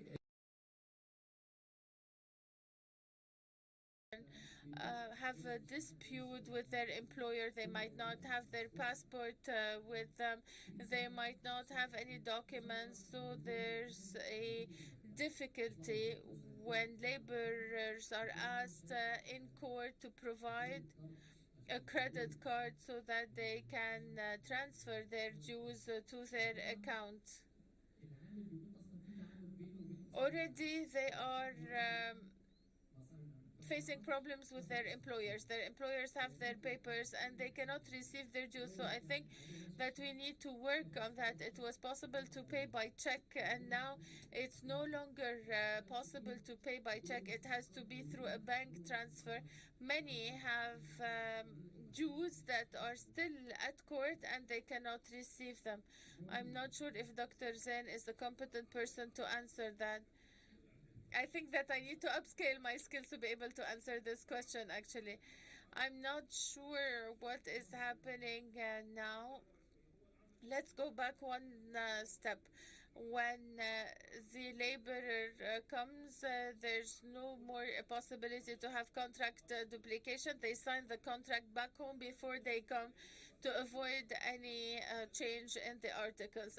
We also have the WPS, which is a wage protection system that was implemented a few years back for laborers to make sure they can receive their salaries and their dues. As for the example you are talking about, I think it's resolved through Tawafuq, which was launched initially when there's mediation or reconciliation or a court order. There's a way to get their dues, but once we get to court, I'm not sure I can't respond to that question.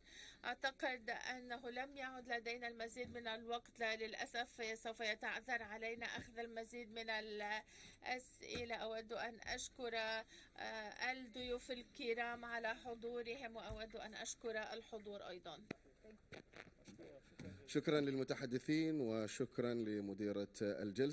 Thank you very much to the panelists and the moderator. We now will be handing out the certificates of appreciation for this second session.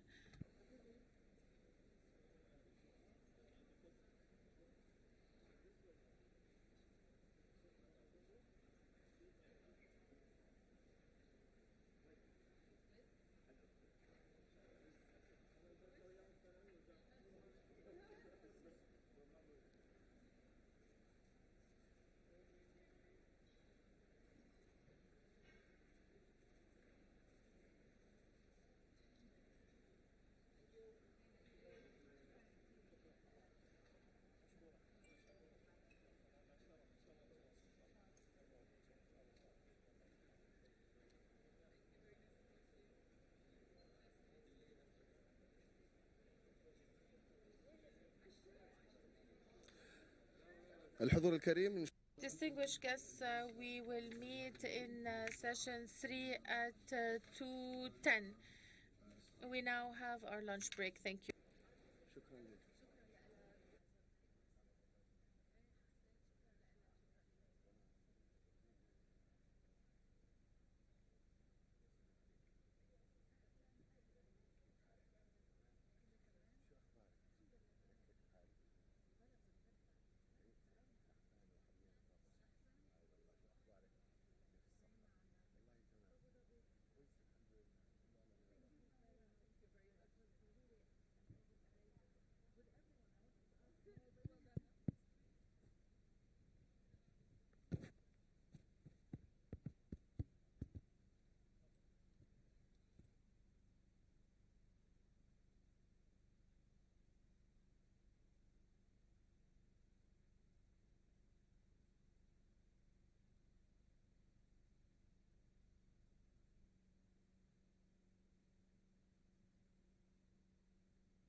مرحبا جميعا. Welcome back. Can you kindly go to the arena for an important announcement, and then we'll come back to start the third session. So please, let's all move to the arena.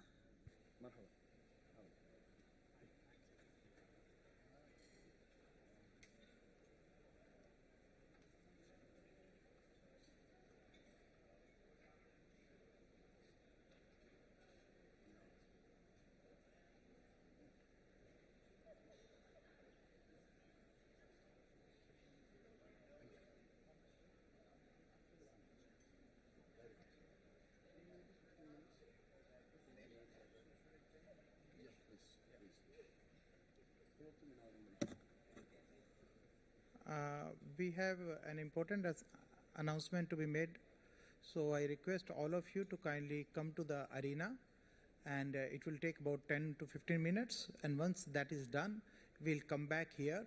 So this session will be delayed by about 10 to 15 minutes. إذا يطلب إلى الجميع الذهاب إلى الأرينا لأن هناك إعلان هام وسوف نستأنف الجلسة بعد ذلك بعد 10 دقائق من الآن وشكرا.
Welcome again to this third session of the second day of the Knowledge Summit 2019. The contribution of agriculture for comprehensive development and precision agriculture. Our third session will be focusing on agri-food innovation, revealing the power of agriculture. The speakers will be Dr. Joseph Schmidhuber, Deputy Director, the Trade and the Markets Division in FAO, and Carla Tenaz, the co-founder and CEO of Future Agro Challenge, and Gonzalo Martin Diaz, Director of Hispanic Analytics, and the moderator of this session will be Sanji Sethi, Director of Sustainability in Phoenix Group.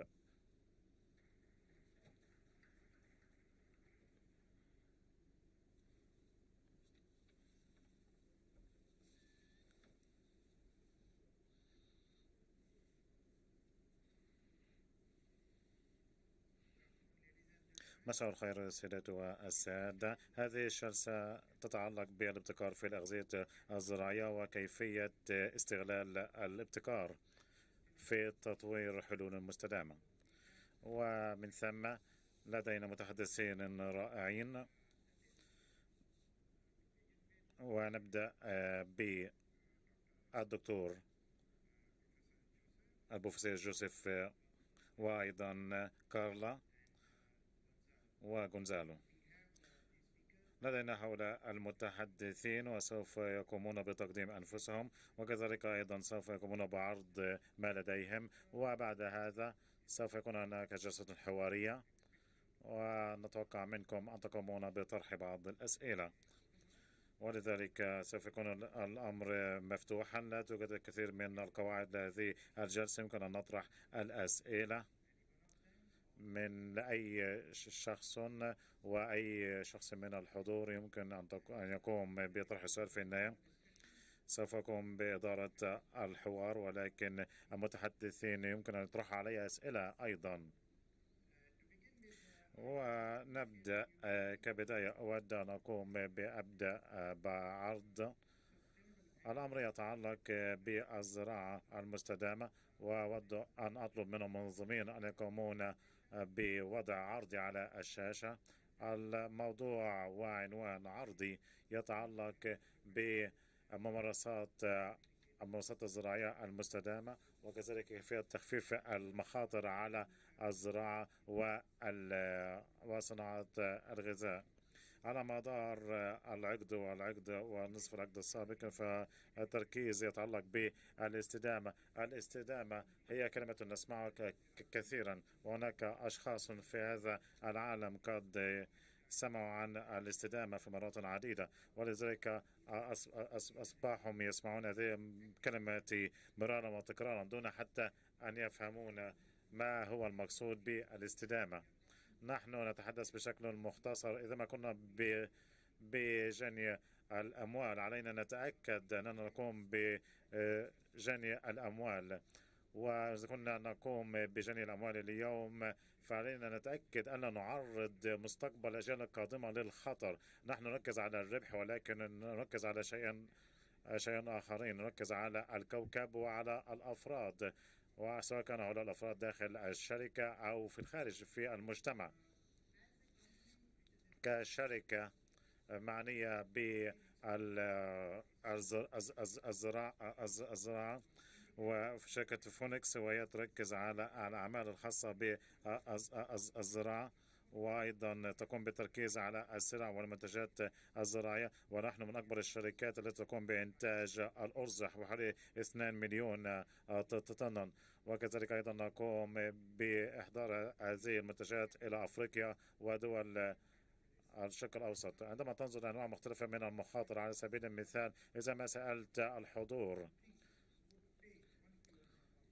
على سبيل المثال كم من الماء سوف يتم استهلاكه لكي يتم إنتاج كيلو من الأرز. على سبيل المثال قد تستخدم بعض الماء لطهي الأرز، ولكن قد تكون متفاجئ أن تعرف أنه في بعض الأوقات قد يتكلف الأمر 4000 أو حتى 5000 لترات من الماء حتى نقوم لإنتاج فقط كيلو من الأرز. هذا يعتمد على على حسب البلد وعلى حسب الأوضاع هناك، فإنك تستهلك كثير من الماء لكي تقوم بإنتاج الأرز، وهذا الأرز قد لا يكون له قيمة غذائية كبيرة مثل البروتين والفيتامينات. وتبدأ أن تطرح سؤالا: هل الله قد أعطانا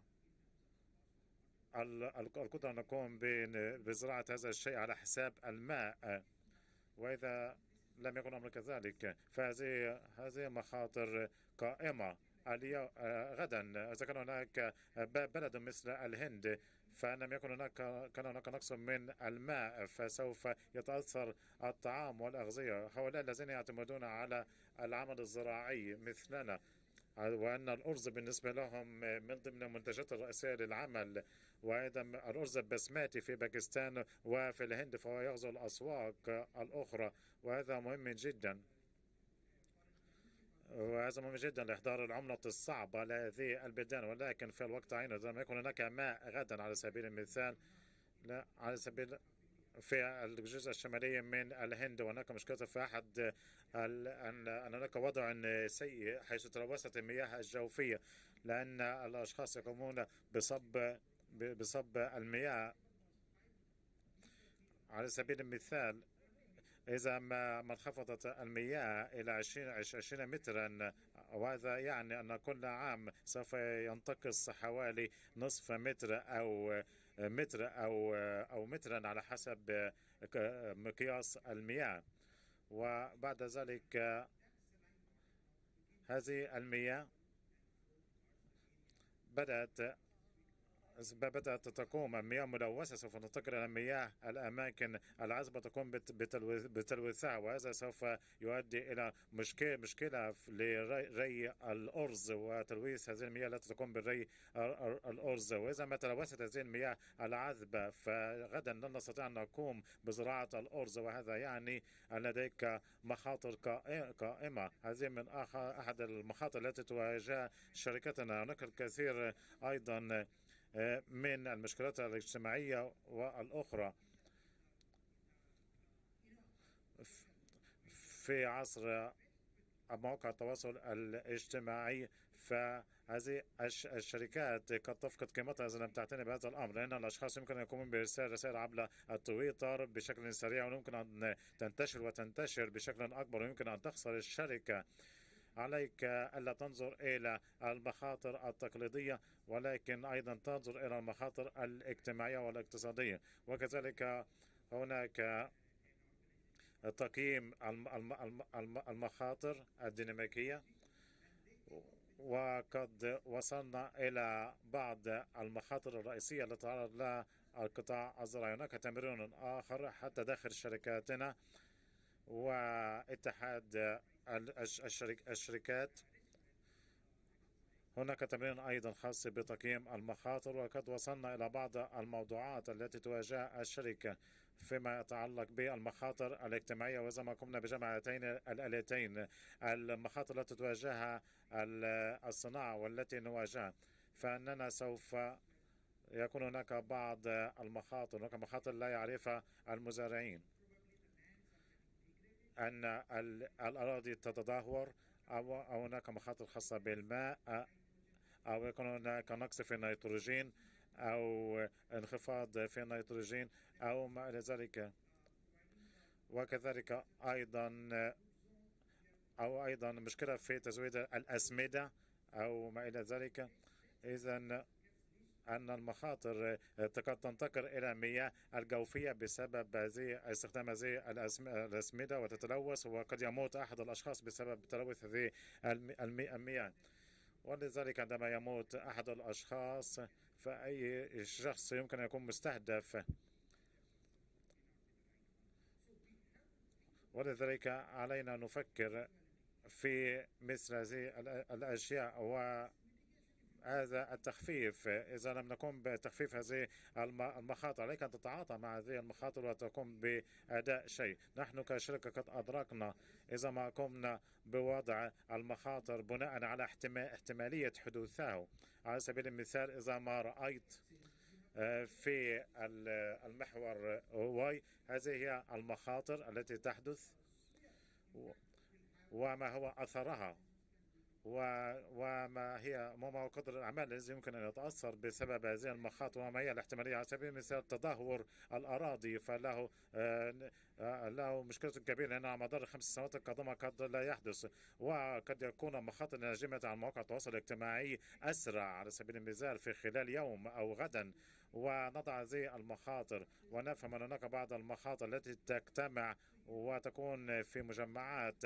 يجب أن يكون لديك استراتيجية تخفيف لهذه المخاطر. وفي بعض الأوقات على سبيل المثال يقال أن انبعاثات الغازات الدفيئة تتسبب بسبب مزارع الأرز، ولكن إذا ما قمت بعمل تحقيق أكبر فهذا بسبب المياه التي يتم استخدامها، فهذا ما يؤدي إلى زيادة هذه الغازات الدفيئة. ولذلك قمنا بتحديد أن المياه هي السبب إذا ما أردنا أن نقوم بتخفيف حدة انبعاثات الغازات الدفيئة. وعندما ننظر إلى المخاطر وننظر إلى ترتيب أولويات المخاطر وهذه الشركة تساعدنا على التركيز ونقوم بإعادة وضع نماذج ونقوم بإعادة تشكيل أعمالنا. أن الأعمال لم تعد معتادة كما كان الأمر من قبل، والآن لا نركز فقط على الجوع وجودة الحياة فحسب للمجتمعات والمزارع، ولكن أيضا أن نتأكد أننا نحافظ على الكوكب. لقد أصبحنا جزء من الزراعة الذكية المناخية، وهذه أحد أمثلة على استدامة إنتاج الأرز في الفيتنام. هناك مجموعة من المزارعين وقد طلبنا منهم أن يقوم بعمل SRB وهي مبادرة من قبل الأمم المتحدة، وهي تعني منصة الأرز المستدامة. على سبيل المثال إذا قمت بتسجيل نسبة 90% فيما يتعلق بالمياه وتدهور الأراضي وكم قدر المواد الكيميائية التي تستخدمها، وكذلك كيف تقوم بالاعتناء بفقدان الغذاء والطعام في مزرعتك، لأن وهذا يعتمد على المزرعة. وكذلك أيضا مشاركة الجنسين، وهناك أطفال يشاركوا في العمالة في الزراعة، وكل هذه الأمور يمكن أن تتأثر. وإذا ما وصلت إلى نسبة 90 في المئة،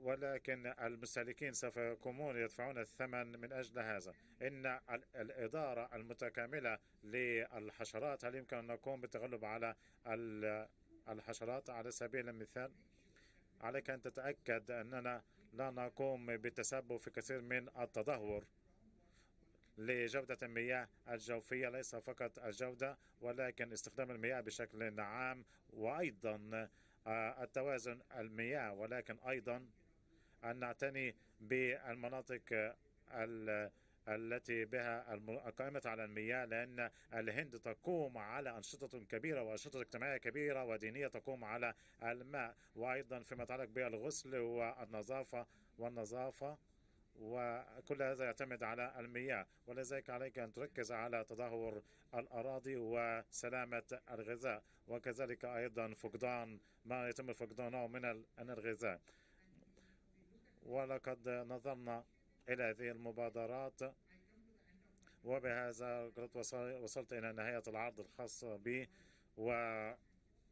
وزميلي غونزالو سوف يتحدث عن التكنولوجيا، وكذلك الدكتور جوزيف سوف يتحدث أيضا عن التكنولوجيا بشكل أكبر، وأيضا كارلا سوف تتحدث عن هذه الأشياء، وسوف يكون هناك كثير من البيانات والمعلومات. Thank you for شكرا على الدعوة التي وجهت لي لكي أتحدث إليكم اليوم. أود أن أركز على التكنولوجيا وكيف تساعدنا في رفع تحديات المستقبل وأن ننتج أكثر بموارد أقل وبطريقة أفضل للمزارعين. بداية اسمحوا لي أن أقدم لكم الشركة التي أعمل فيها، ونحن مجموعة تتخذ إسبانيا مقرا لها، ولدينا مكاتب في جنوب أوروبا وأمريكا اللاتينية، ونحن نقدم خدمات المعلومات وحلول المعلومات لتحسين اتخاذ القرار للمربين والمزارعين، من صغار المزارعين إلى المزارع المتوسطة والكبرى. نحن نعمل على أساس صفقات ونتابع كل ما يحدث من البذور إلى الصناعة إلى البيع بالجملة، وأيضا نركز على المعلومات وكيفية اتخاذ القرارات، متى نزرع وأين، متى نقوم بالري، إلى من نبيع ومتى نبيع. لدينا 550 خبيرا في الزراعة، في الذكاء الاصطناعي والأغذية. مجال خبراتنا هو حول كيفية جمع البيانات وتحويلها إلى معلومات في كل مراحل سلسلة الأغذية، ونحن لا نسميها سلسلة الأغذية بل شبكة الأغذية والزراعة، لأن الأمر يتغير، فكل المستهلكين أصبحوا أكثر إلماما بالأدوات الرقمية، ويتعين على السلسلة أن تتكيف. الواقع أن طريقة نقل السلع والبيانات والأموال والعلاقات في مراحل السلسلة المختلفة وصولا إلى المستهلك الأخير قد تغيرت، وهي تتغير بسرعة، وهذا يعني أن هناك أمور جديدة بانتظارنا، وكل ذلك يحدث بسبب الرقمنة وبسبب استخدامنا لأجهزتنا. فإن المزارعين في الحقل يستخدمونه، ولكن نحن كمستهلكين نستخدم هذه الأجهزة بطريقة مختلفة. هناك الكثير من الاتجاهات التي تؤثر على المزارعين وطريقة إنتاجهم للأغذية. هناك أيضا جيل جديد من المستهلكين اليوم، فإن الجيل الألفية ملمين بالرقمنة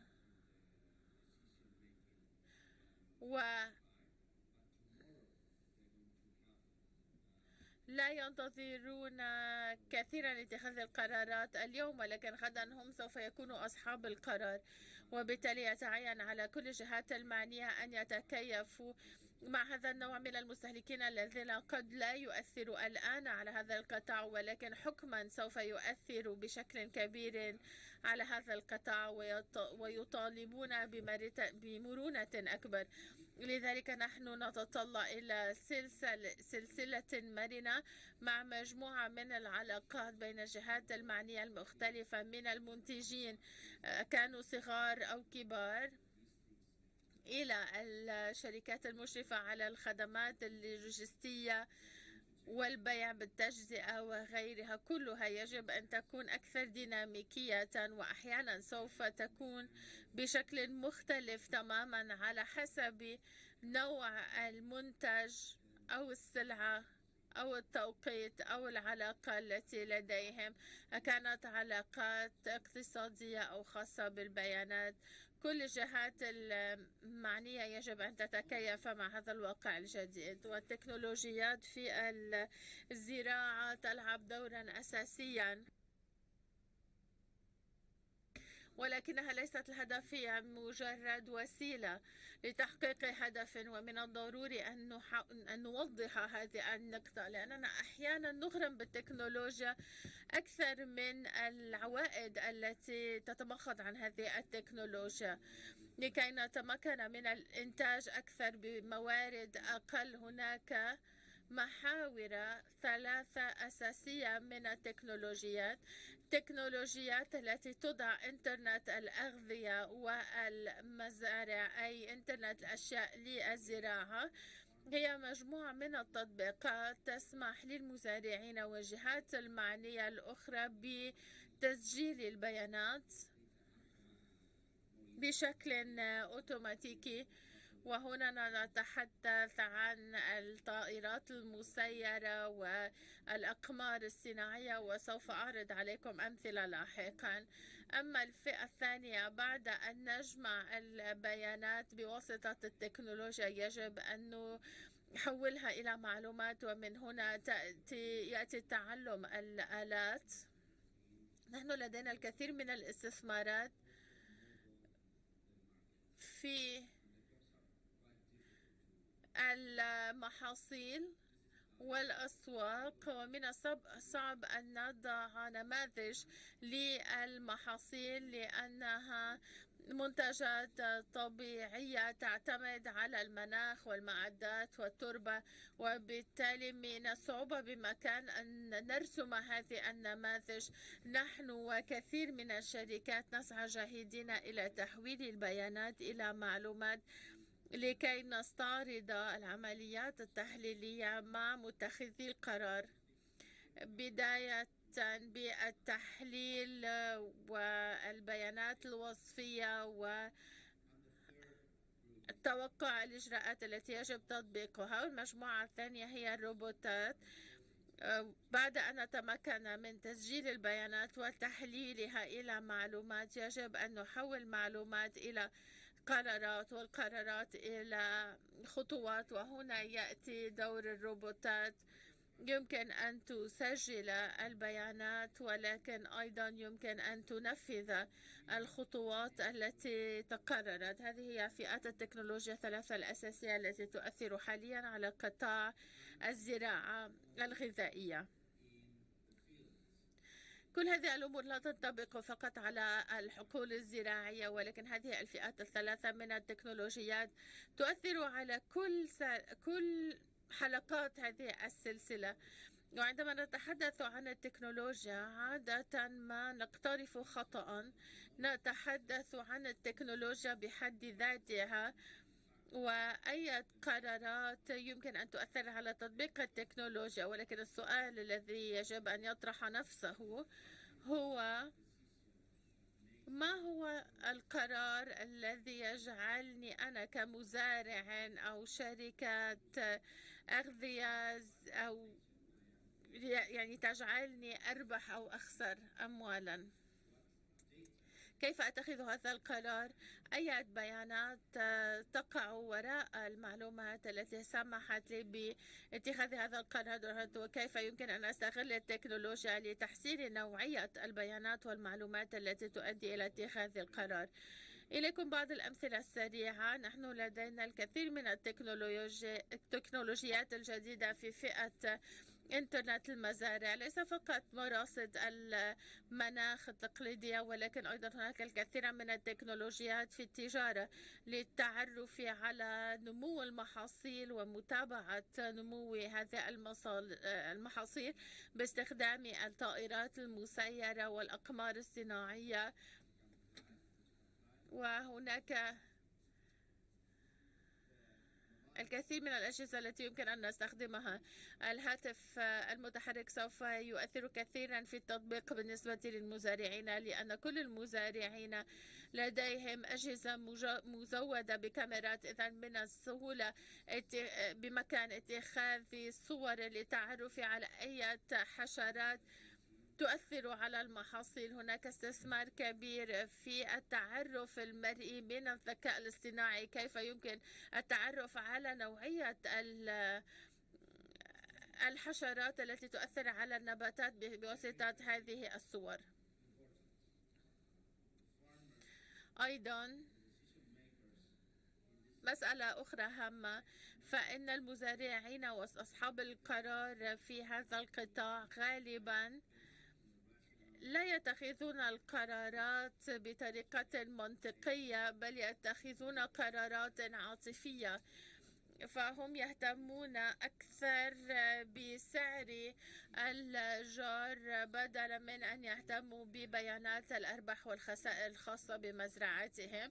أود أن أختم ببعض الاقتصابات أو الأفكار. هذه ابنتي التي تحب أن تستمع إلى الموسيقى أثناء تناول الطعام، وقررنا أن نعطيها سماعات لاسلكية لكي تتمكن من أن تركض أثناء الأكل، والآن باتت قادرة على الاستماع إلى الموسيقى أثناء الأكل، ولكن لم ندربها على كيفية استخدام هذه السماعات اللاسلكية. فانظروا إلى الصورة وترون أنها وضعت السماعات بطريقة غير مناسبة، ومن هنا أهمية التدريب. فنحن نتحدث عن التكنولوجيا والأهم هو التدريب. بغض النظر عن التكنولوجيا يجب أن نثقف وندرب المستخدمين، وإلا سوف تكون تكنولوجيا هدرا للأموال. لا تضيعوا في التكنولوجيا، ابدأوا بتسجيل البيانات، ونحن بحاجة إلى بيانات جيدة لسحب المعلومات منها، وبالتالي التكنولوجيا هي مجرد أداة. نحن بحاجة إلى بيانات مفيدة لتحليلها. نحتاج إلى تدريب المزارعين على جمع البيانات، وهي من بين العقبات الأساسية التي يواجهها القطاع.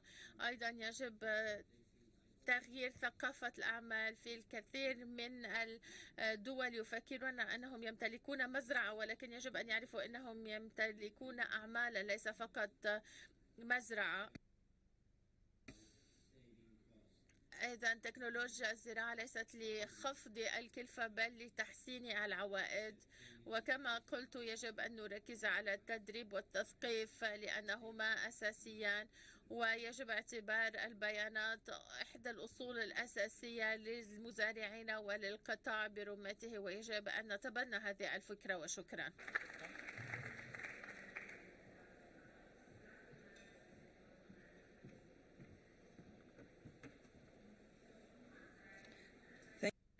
شكرا جزيلا على هذه الدعوة. أيضا سوف نعود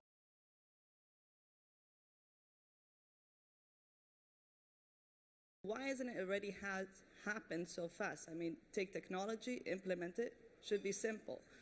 But it's not that simple, and let's take a look into why.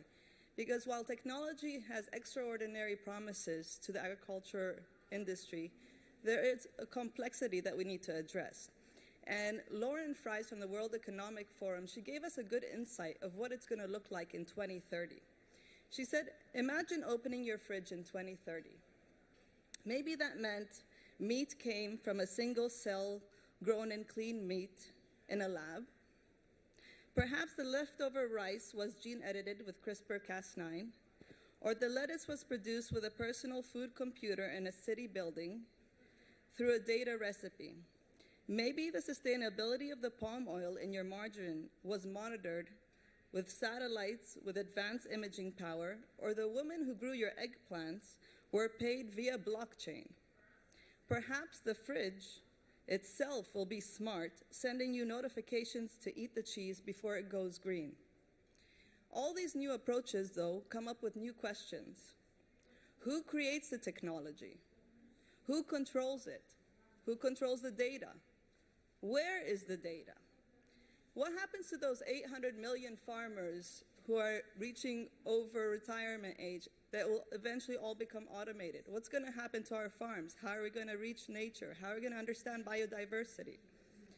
So this is a question we continue to ask, and the solution is not simple, because agriculture is actually a 10,000-year-old industry. And farmers, once upon a time, they knew who they were producing for. Now that's not the case. The last 100 years, this changed. And this changed because more and more people were going towards cities. Urbanization has grown. So now we had to grow the food far from where it was needed, store it, transport it, whether it be by rail or ship, and then get it to the table of the consumer. This created a commodity system which became quantified. for every bushel met a certain number of specs. And this has been working for the last 100 years. And this is what's been feeding the billions of people for the last 100 years. But now the cracks have fell through. And we need to take a look as to how technology will be able to support the system, but yet how do we transform it in a way that actually the farmers could adopt the technology onto their farms? So yes, agriculture could be solved, and it could solve a number of the SDG goals that we speak about today. And as agriculture is a $6.4 trillion industry, there's a huge impact to go towards this direction, and it employs 40% of the global workforce. But yet today, it only contributes to less than 3.5% of the GDP. And at the same time, while we are aware of 12,000 edible species in our global world menu, today our menu consists of only 30 plant species. This is less than 1% of our total potential of our world menu. Less than 1%. Do you understand the economic opportunity out of this? But this can't happen over time because biodiversity is a knowledge economy as well. And our farmers themselves are a knowledge economy as well as the caretakers of our earth. So if we don't integrate this system in a way that works for all through sustainable and a partnership approach, it will not work. Our commodity system has driven us by creating quantity over quality, making agriculture the third industry for climate change. 26% is due because of agriculture. And while agriculture ecosystems provide humans with food, forage, bioenergy, and pharmaceuticals and are essential to human well-being, and agri-food innovation could really provide and reveal the potential of agriculture, transformation is challenging. And this is the very reason why. It's very complex because it involves national policies. It involves different production systems, different market structures, and the history of each particular production context and its own approach to rural development and its related constraints. So to give you an actual picture, to take one step back, if you were to leave here today and understand what's the actual complexity of it, let me give you a very simple explanation. You have governments who are providing you with quantified regulations, not quality, but quantity. You have farmers or growers who have low profit margins and are being told to take the risk of implementing their technologies because at the end of the day, they're the ones who are going to take the risk and they don't know by who. So to implement these risks also is going to cost them, which would mean that the crops would actually become, food will become more expensive. And consumers, while they're demanding for more sustainable and more healthier foods, are not willing to pay a higher price. So it's a very vicious cycle. And for actual countries that have low disposable income, it's going to be even more challenging because you'll end up with food inflation, which would be something that governments would dread. So the solution in order to change and move forward would mean that we need to decommoditize the agriculture system. And in order to do that, it's unable to achieve it without bringing together and creating a system working all together. So to do this and to be the ones, there's not one particular one-size-fits-all. And the only people who could really solve this vicious circle are the problem solvers, the entrepreneurs themselves. And this needs to work at the very local level because there are problems that we don't know, we're not aware about. We might see the latest trends, but there's things that are happening on the very local level. And we need a system of people and relationships that surround the agripreneurs that could help them succeed to do that. Now we're in over 60 countries, and we've seen that to identify the local problems, we can't do it ourselves. The local entrepreneurs do it. They bring up problems that we've never even heard of. They bring up problems that we need to solve first, whether it be infrastructure, whether it be speaking to the policy, whether it be the value chain in itself that doesn't work. And these are the role models we need to bring out and create to transform communities in order to solve more and more problems. So take, for example, Adnan. Adnan came from Pakistan. He came to us with just an idea because came to us with a problem nobody was speaking about. Farmers were losing their profits because they were stealing each other's cows. Who speaks about that? We don't hear that in the newspaper, but this is a real problem in Pakistan. So he came to us with an idea back in 2014 with just a Fitbit for cows. It was a great idea. We took it forward. We helped him implement. We supported him with a network. And since then, he's managed to go to Y Combinator. He's been invested by Ashton Kutcher, the actor, as well as the twins of the Wilkinson's twins, who were the ones who sued Mark Zuckerberg. But now he's become a role model in Pakistan. He's transformed his community. He's become a billboard in Pakistan, making more and more entrepreneurs want to make a difference. And this is the type of change we want to work. We want to work at the very local level that could actually change, starting to make the corporates around the entrepreneurs realize that change is happening. They need to make change, and also influencing government level. So we thank you very much and hope you join us, because I think my time's up. Thank you.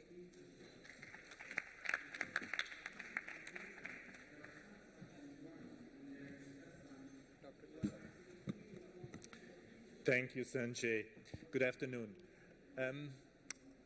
I think the challenges the world is facing in terms of food and agriculture are well rehearsed. Let me nonetheless throw a couple of numbers at you. As you probably know, we still need to feed another 2 billion people by 2050, 2.5 billion of which will be urban. That means actually rural areas will even shrink. 800 million people are still undernourished. 2 billion people suffer from micronutrient deficiencies. More than 1 billion people suffer from overweight and obesity. So we have a widespread burden of malnutrition all over the world, not only in developing countries, but also in developed countries. We have serious resource challenges. Agriculture is the key user of water. 70% of all water is used by agriculture. Agriculture is the main emitter of greenhouse gases. We just learned it's 25% or 26%. Agriculture is the drain on biodiversity. Agriculture is the drain on land use change, on deforestation, and so on and so forth. So the question is, how can we master all these challenges within the resources we are facing? That's actually most of the work we do at FAO. At least it's a big part of it, and it's a big part of the work that we are doing in my division. And that's me. I'm Joseph Schmitzer. I'm the Deputy Director of the Trade and Markets Division at FAO. So I had a whole range of different technologies and disruptors that I wanted to present, but we agreed in preparation of the panels to keep it really short. So there will be only two that I want to present to you today. The first is what we call controlled environment production. And you may not have heard about it, but it's nothing really complicated, and I come to this in a moment. And the other one is financial disruptors or financial innovation, which are, I think, a lot more important than the technical side, and I will explain why. So what is controlled environment production? You certainly know what a greenhouse is, and controlled environment production is essentially greenhouses in all sizes, from a grow container that you can keep at home to a 10-hectare greenhouse that is totally climate controlled, open or semi-closed or closed, under perfect climate conditions, cooled, always keeping a Mediterranean diet, sensor enabled, etc., etc. Very efficient in terms of resource use, and so on and so forth. And it was about 3 years ago that I was sent actually on a mission to the UAE, trying to identify ways how the UAE can increase its food production. And I thought that's a real bad idea. Or with all the experience we have from the region, the last thing I should be doing here is advising the government on how to increase production, because that inevitably comes at higher resource costs.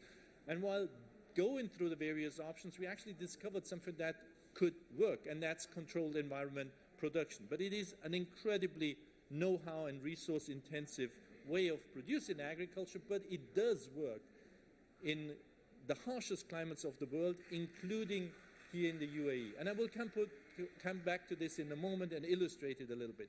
So it's nothing new. As I said, it's already here. There's one established company called BayWa. It's working together with Al Dhafra. And there's another smaller one called Pure Harvest. Crop One is not yet in Dubai. They made a big announcement that they will come and produce the greatest the largest vertical farm supplying Emirates Airways on an exclusivity contract, but that's apparently not happened. But it's actually widespread, and even if you haven't heard about it, it comes out of the Netherlands, it comes out of Wageningen in particular, where in the Netherlands we have already 400 hectares of controlled environment production, but it's not even the biggest. It's available or it's implemented in Russia, where we probably have the largest areas in the Americas, but also in Asia, and it actually thrives in the most complicated environments. It also is actually a way to address only a small part of our food challenge. It's quite often sold as the recipe to address food security. That is not the case, and it's actually the wrong ticket to sell it. It's a way to diversify the diet, to increase the fruits and vegetables production, and actually that works. So it's really working well with products like tomatoes or kale or lettuce or capsicum or berries of all sorts, but it's not working with any staple crop. So it's certainly not a source of calories, but it's a very neat way to increase food production and increase food self-sufficiency. And actually, to our big surprise, when we went through the parameters that drive the profitability 3 years ago, we thought it's a perfect match to the environment here in the UAE because it thrives on cheap energy. And that's exactly what we have here. We have cheap CO2 as a fertilizer, and you can run these operations even in a carbon negative way. We have relatively cheap access to fertilizer, labor, land, and with new water technology, it's even possible to overcome the water footprint that is inevitable. And it's actually, the water footprint is not deep, but the water scarcity, of course, creates an enormous problem. So even on from a resource perspective, it can easily compete with air-freighted tomatoes or air-freighted fruits and vegetables, and can do so on an economically sound basis, competing at prices of 60 to 70%. And the government actually has understood this and is providing the enabling environment for this technology and is actually helping it. So you may ask yourself, how does that look like? That's a picture that was actually from National Geographic, and that's from the Netherlands. Of course, that's not necessarily anything you want to have here, but it's incredibly productive. You can produce on a very small piece of land enormous amounts of fruits and vegetables, and it's exactly what you actually would like to have in the UAE.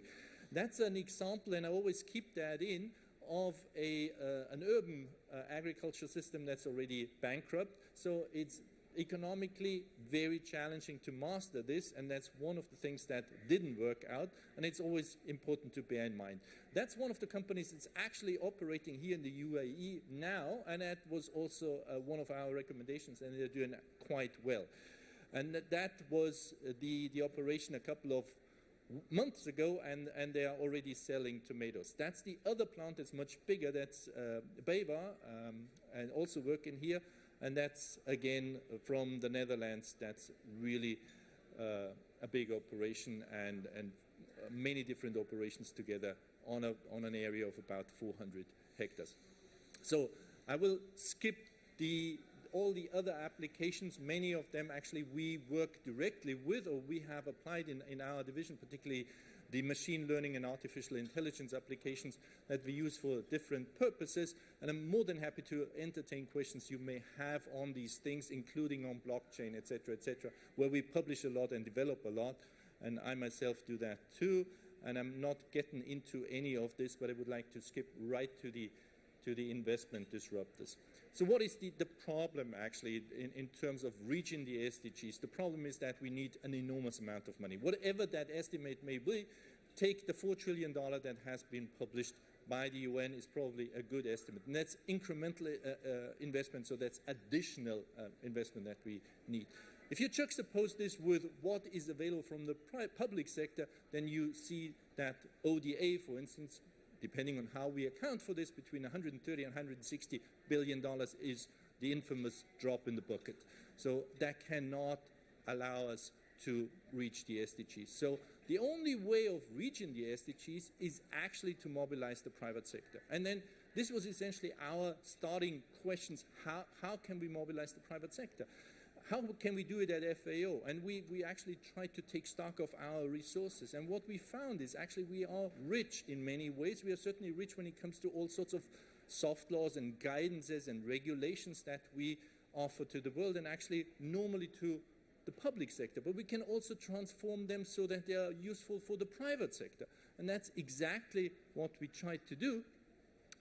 We turned all the rules and regulations that we have, so for instance, the right to food, the responsible agricultural investment guidelines, the guidelines on responsible land tenure, the sustainable fisheries guidelines, the sustainable forest management, and we added to this the guidances and guidelines from many other international organizations, from the CBD, from the ECE Aarhus agreement, the OECD Multilateral Enterprise Agreement, and so on and so forth. And we turned all of these different agreements into 3 products relevant for the private sector, so that the private sector actually has a guidance in terms of using all these agreements for their private businesses. And the 3 products are actually in this publication. It's essentially a model enterprise policy, so something that a company can do and knows what to do in order to be in compliance with our rules and regulations. The other is a mitigation framework, so if it's not happening, then they have the rules and regulations, or they have the guidance on how to move towards the rules and regulations. And the third is a due diligence framework, which comprises 5 steps. I'm happy to get into this, but right. So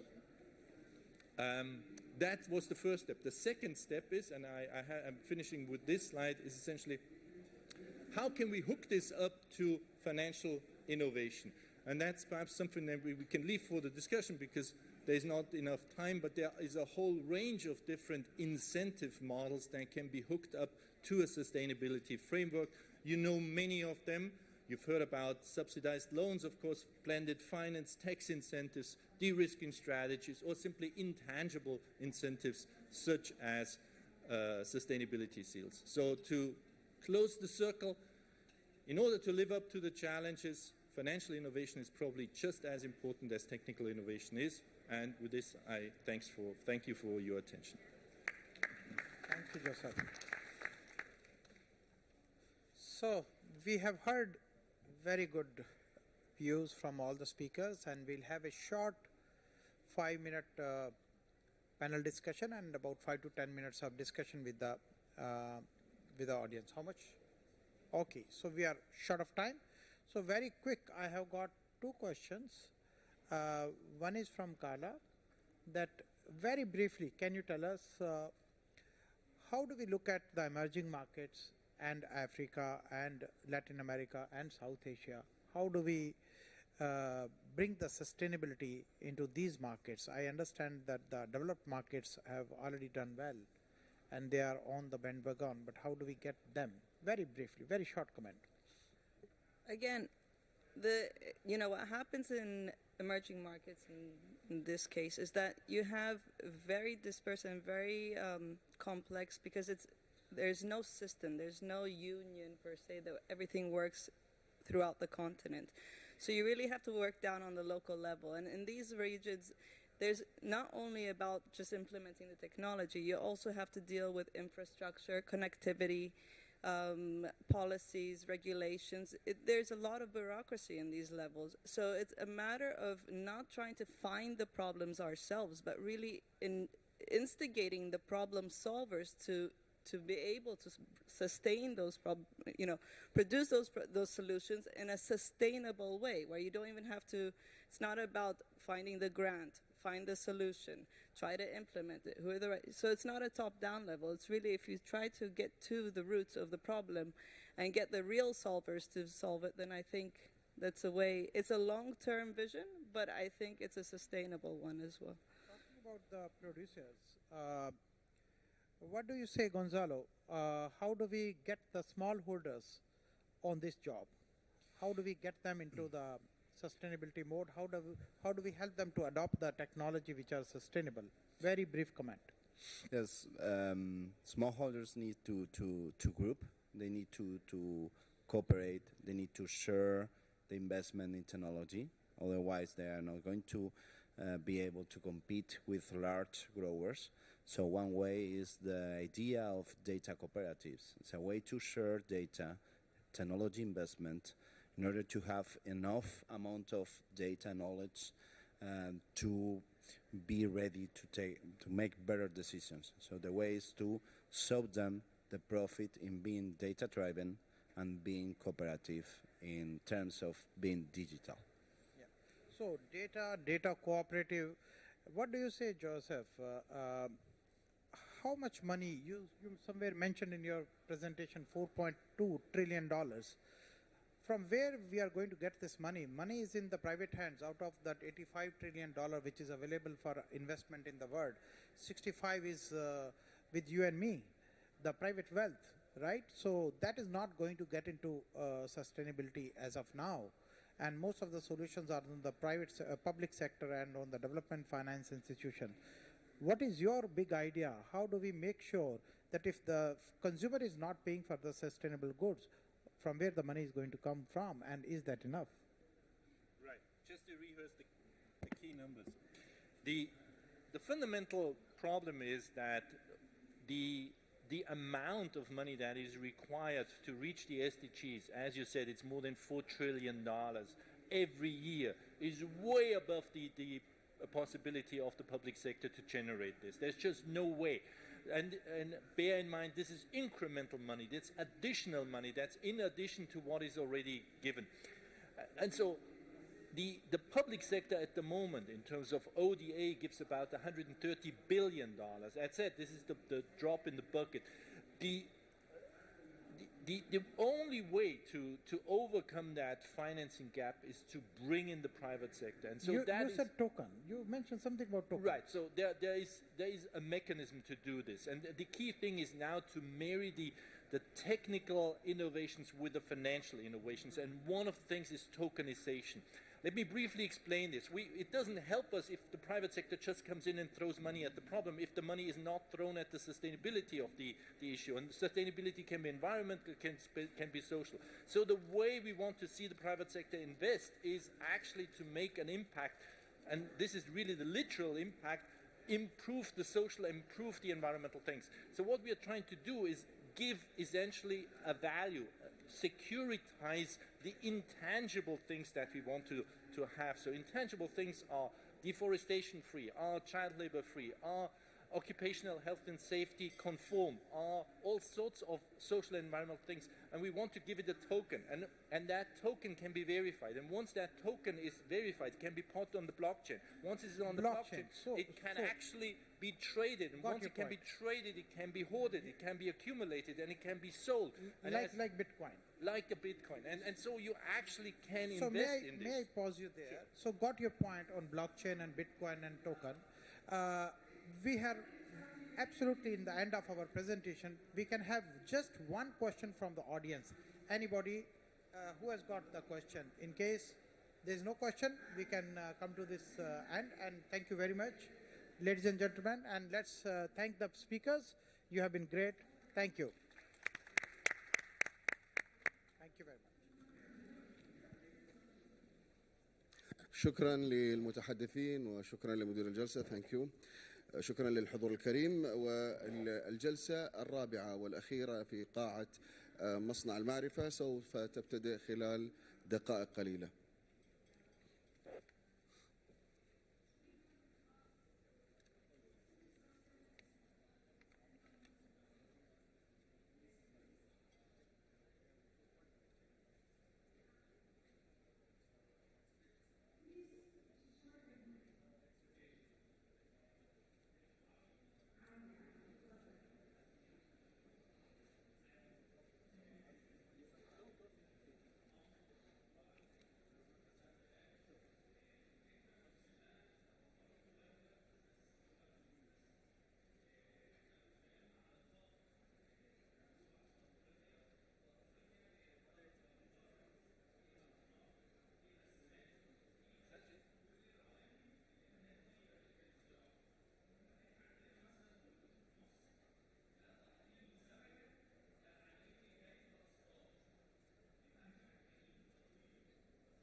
اتاكد بس كل المتحدثين في الجلسه موجودين. اوكي ما نبلش، بس خليه يستريحوا. يتفضلوا هناك. دكتور خالد مرحبا.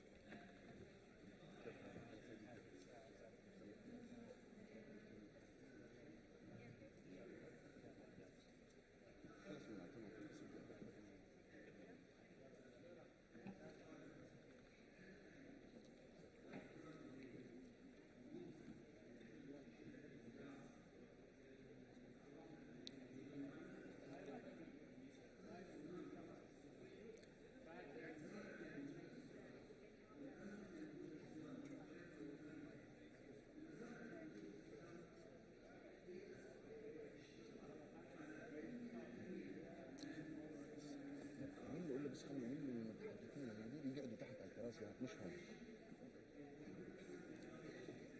دكتور، اقعدوا هناك بس بقدمكم انا بس لو تكرمت.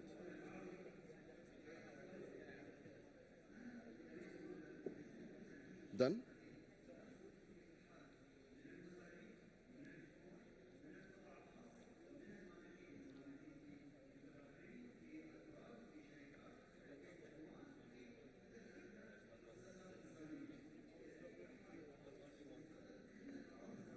شكرا. فينا the last one. هم لحظة كم واحد؟ دكتورة فاتن صليبة، لورين بروبس من 3 والرابع المودريتور، فأربعة. أيوة بس تمام. حط واحد هناك احتياط.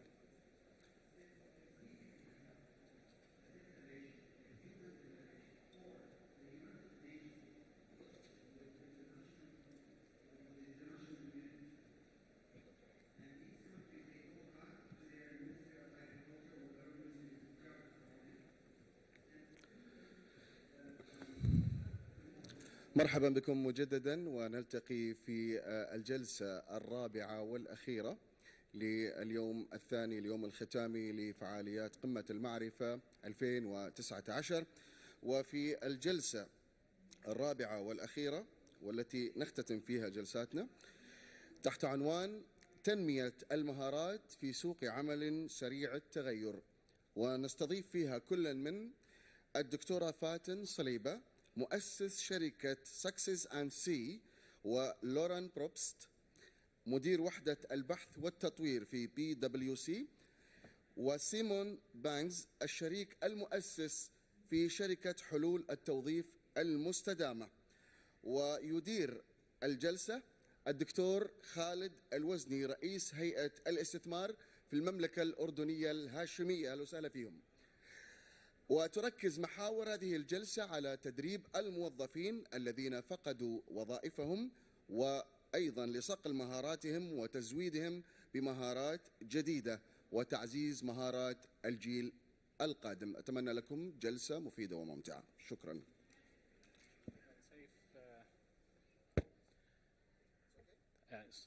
شكرا سيف، يعطيك العافية. I'll speaking in Arabic, so I'll be speaking in Arabic. If you want to use your headphones, please do, especially the two kind speakers who doesn't speak Arabic.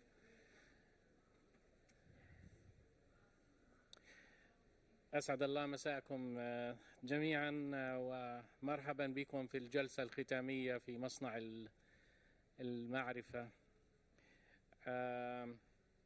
هذه الجلسة قد تكون عند الحديث عن الاستدامة وتحسين مستوى المعيشة للبشر قد تكون من أهم الجلسات التي تعنى بشكل أساسي بأكبر شريحة موجودة في المنطقة العربية بشكل خاص، شريحة الشباب الذين يشكلون ما يقرب من 70% من سكان هذه المنطقة بشكل خاص، وأيضا هم الذين يشكلون في اعتقادي نسبة 100% من ما يمكن تسميته متطلبات الثورة الصناعية الرابعة واستشراف المستقبل، لأنه كل ما تتطلبه هذه الثورة الصناعية الرابعة ينصب بشكل أساسي على القدرة على الابتكار والريادة وتقديم الجديد، أكثر من هو قادر على ذلك هم الشباب، وخاصة أن المقولة المعروفة تقول للمجتمعات العامة وللمجتمعات العربية بشكل خاص: من لا يتطور ينقرض. وهناك كثير من الوظائف، ونحن نتحدث الآن عن المهارات، هناك الكثير عن الوظائف التي كنا نسمع عنها في الأجيال الماضية وحتى في أجيالنا انقرضت تماما وأصبحت غير موجودة.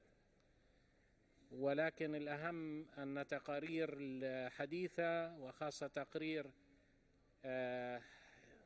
Future Jobs أو وظائف المستقبل أشار بشكل واضح إلى أن بين العام 2018 و2022 هناك 75 مليون وظيفة ستختفي أو ستندثر في ذلك العام، في عام 22.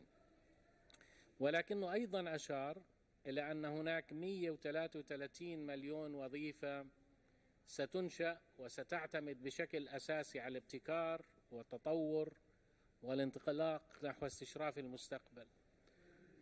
وهون التحدي اللي أحب أسمعه من المتحدثين ينطلق من أمرين. الأمر الأول أن لدينا قوى عاملة اليوم ليست حقيقة مؤهلة لخوض غمار 133 مليون وظيفة جديدة، وبالتالي نخشى ما نخشاه أن تكون القوى العاملة الحالية بين اليوم وعام 22، يعني بعد 3 سنوات أو 4 سنوات على الأكثر، تفقد وظائفها واحدة بعد الأخرى، وهذا شيء خطير ليس فقط في منطقتنا العربية ولكن بشكل عام. والأمر الآخر أن الآن شريحة الشباب اللي بين سن الجامعة والمدرسة بشكل 50% من سكان هذه المنطقة، إما أن نؤهلهم للاصطفاف ضمن 75 مليون عاطل عن العمل، أو نؤهلهم لأن يكونوا ضمن 133 مليون مستفيد من الثورة الصناعية الرابعة وأعمالها. وأختم بأن أقول أن المشكلة في منطقتنا العربية بشكل أساسي أننا في معظم مستويات التعليم المختلفة نقدم شهادات ولا نقدم مؤهلات.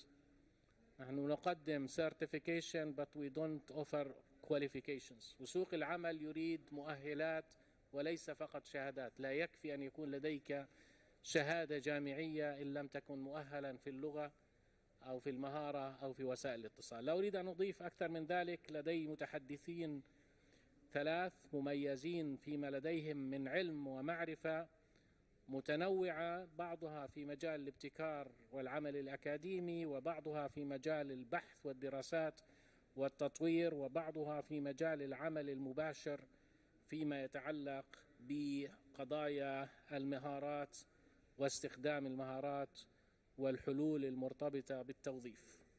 أرجو أن أرحب وإياكم بضيوفي 3، وأريد فقط أن أبشركم بأننا لن نتجاوز الساعة 4:15 4:20 دقيقة حسب البرنامج. نحن تأخرنا حوالي 10 دقائق عن البدء، لكن سأكون قمعيا مع المتحدثين 3 بصفتي رئيس الجلسة، وسأمنعهم عن تجاوز الوقت حتى الساعة 4 لأعطيكم 20 دقيقة للتحاور معهم.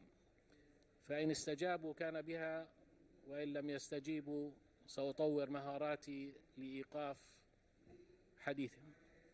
نبدأ بالمتحدثة الأولى الدكتورة المميزة فاتن صليبة، التي ستتحدث بخبرتها في الأكاديمية وفي مجال تأسيسها للشركة Success & Co. وأتمنى من الدكتورة فاتن، لأنه لم أحصل على السير الذاتية المختصرة للمتحدثين، أن تقدم نفسها في 2 دقيقة وأن تتحدث في 8 فيصبح معها 10 دقائق، وهذا ما ينطبق على باقي المتحدثين. تفضلي ستي. Good afternoon everyone. Speakers. يلا. Yeah, good afternoon everyone. So my name is Fatin Saliba. I'm a visiting assistant professor in economics at the Lebanese American University. As an economist, I focus on policy evaluation. I rely on micro and macro data to empirically assess the effectiveness of existing regulations and looking at their labor market impact. I'm also the founder of Success & Co. It's a startup that aims to empower Arab youth by providing them technical tools, equipping them to engage in the fourth industrial revolution and help them attain higher level of education and join the labor market, help smoothen the transition between school and work. So before starting my presentation, I'm gonna play a very small game with you. I'm gonna read two small texts, and you'll have to identify whether this is written by a human or machine. So the first one, Apple's holiday earnings for 2014 were recorded chattering. The company earned an $18 billion profit on $74.6 billion in revenue. That profit was more than any company had ever earned in history. So that's the first text. The second one, Banner had a good game at the plate of Hamilton, A's for Cheney. Banner went 2-3, drove in one and scored one run. Banner singled in the third inning and doubled in the fifth inning. So the first text, was it written by a human or by a machine? Human, raise your hand. Okay. And who say that that was written by a machine? Okay, and what about the second one? Was it written by human? Okay, and was it written by a machine? Okay, so the correct answers, the first one, human, and the second one, a machine. Okay, guys, so it's a bit confusing, and this will show us how far we have arrived in terms of technology, and that's why humans are scared from automation, and they're scared of losing their jobs, and that's the objective of today's presentation, to be talking about this subject. Okay, so how can I... We need the clicker here for the presentation. The clicker for the presentation, because she has a presentation here. Can you do that, please, for us? So I think You have the green one? خلاص, okay. We're good. We're good. Yeah. So it has been described, the fourth industrial revolution, to be the fastest, most impactful, and most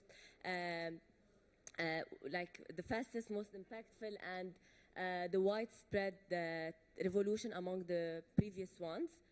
And we can take an example that the radio, for example, took around 50 years to reach 38 years to reach 50 million users, whereas WeChat, which was a Chinese application that was developed in 2011, it took only 1 year to reach 50 million users compared to the radio.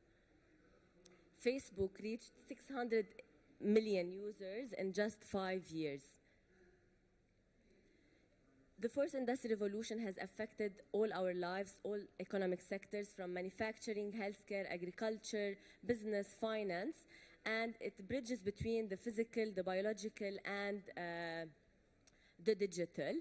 And so far, we don't know the exact effect on the future of jobs and the future of work, or the skills and the occupations that will be really demanded in the future. What has happened that the third and the fourth industrial revolution has coincided together. The third industrial revolution had a hollowing out effect. So we have seen, because of the third industrial revolution, there has been a decrease in demand for the medium-skilled jobs and an increase in the high-skilled jobs, pushing further or enhancing further inequality between high and low-skilled jobs. And so far, we don't know the net effect of the fourth industrial revolution, if it's going to continue with this trend and further enhance inequality. When we think of the fourth industrial revolution, the first word that crosses our mind is intelligence. And we think that these machines or these emerging technologies are so intelligent, more intelligent than human, and they will definitely replace us. Whereas these emerging technologies focus on computational space. They are very fast in terms of numbers and preciseness and algorithm. However, no technology can replace the entire brain of a human.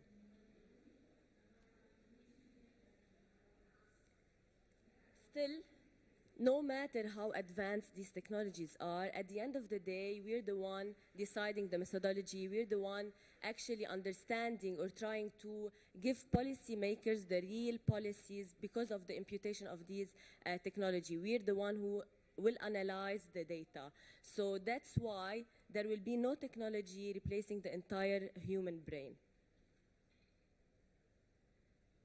It has been said, a World Economic the word, yes, like Future of Work report have mentioned that there will be 75 million jobs destroyed because of these emerging technologies. However, there will be 130 million jobs created.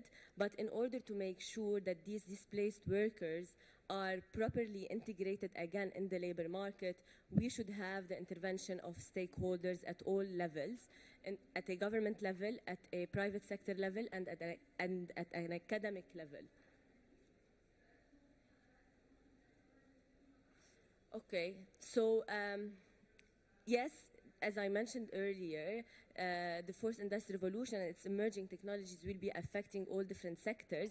So there's no specific sector that will be affected more than others, but the skills that will be mostly affected, or the jobs that will be mostly affected across all sectors, will be routine jobs, whether they are cognitive or manual.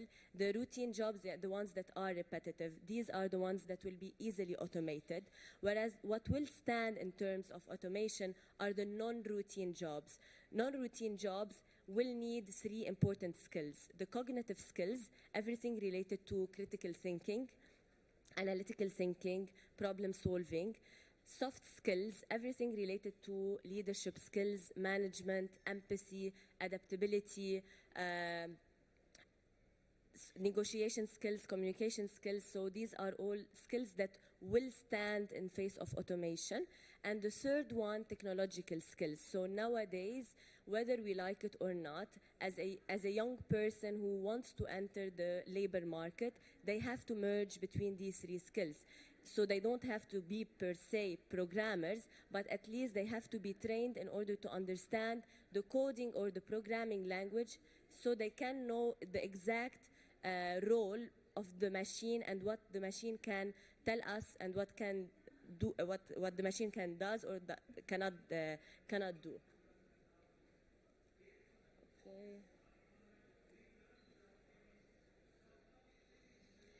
And so my last recommendation, before I still have time, three minutes, okay.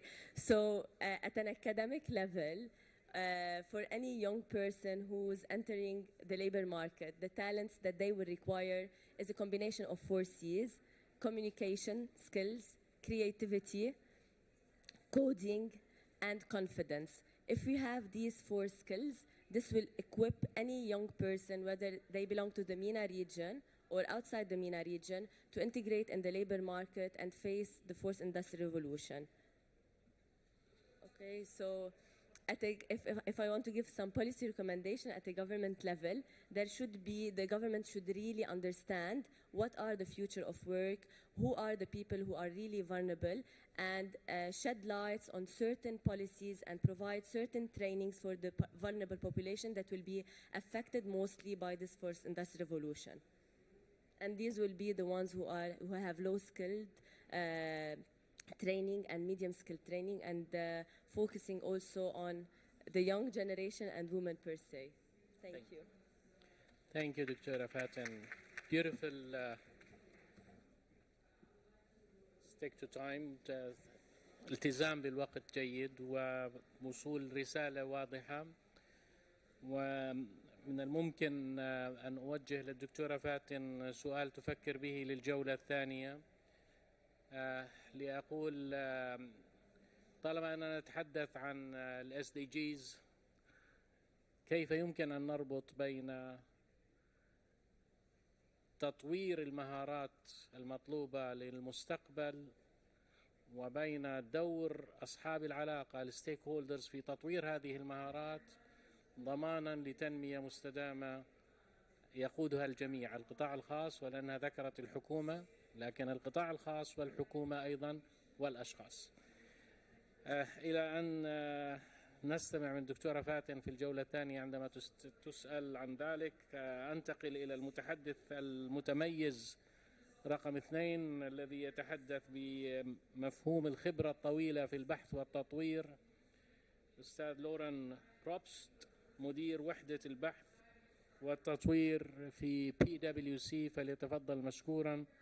And kindly introduce yourself for 2 minutes maximum, and then you have 8 minutes as well. Thank you very much. The floor is yours. Good afternoon, ladies and gentlemen. As introduction, I would say that my most important credential in the upskilling process and in fixing the skills gap is a personal initiative I launched in the creation of a coding bootcamps for unemployed people in France and Luxembourg.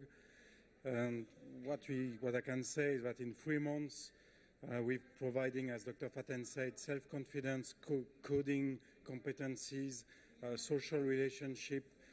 We can really make people back to the job market with a sustainable job. And beyond this job, beyond this activity, on the personal side, I'm advising governments, corporates at an international level to really work on the strategic advice and on workforce planning strategy. So I don't know if you have a presentation. Oops, no. No? We need the presentation, please. Yeah. Right. Yes. Okay. So I think I will focus mainly on the solution side. I think Dr. Faten already illustrated very well the problem. I just would like to say that I think that's key. We need to make leaders understand, and for everyone, that the most important strategic asset of any country is population skills. And that's really the way to wealth creation and sustainability and welfare.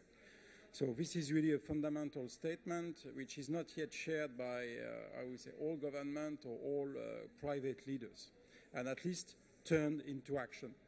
So we know that there are many people and outside of a job market, outside of a required scope of competencies. I can tell you we can see already some massive signals about the big storms coming ahead of us from a social perspective. So we need to address this problem in a very rapid way. And it's clear that it's a paradigm shift for many governments, corporates and individuals. That's why we think today from a solution perspective that we need to have at a national level a multi-stakeholder skills investment priority plan. We are not talking about, I would say, €1,000 or dollars per person per year. We are talking about $10,000 per euro per person per year to make it happen, because the salary of a person has to be included into that. I will come back to that. So clearly, what we see today is that more and more, no skills, no job, no growth, no revenue, no social inclusion. And we can see now countries which are not able to present or to offer a skilled workforce to the economy. The companies leave the country. So we have skills are becoming the most important asset to attract foreign investment. I think, as explained by Dr. Faten, clearly we need a T-shaped model, but we need more than that. We need a kind of a H-shaped model, which include all the competencies which were integrated. And the key point there is the H. Why? Because we need a human-centric approach, much more focused on the real human qualities. I'm going fast on that, but I would like to share some examples. For instance, Amazon just launched in August this year a massive plan, massive upskilling plan for 100,000 people, investing $700 million into it.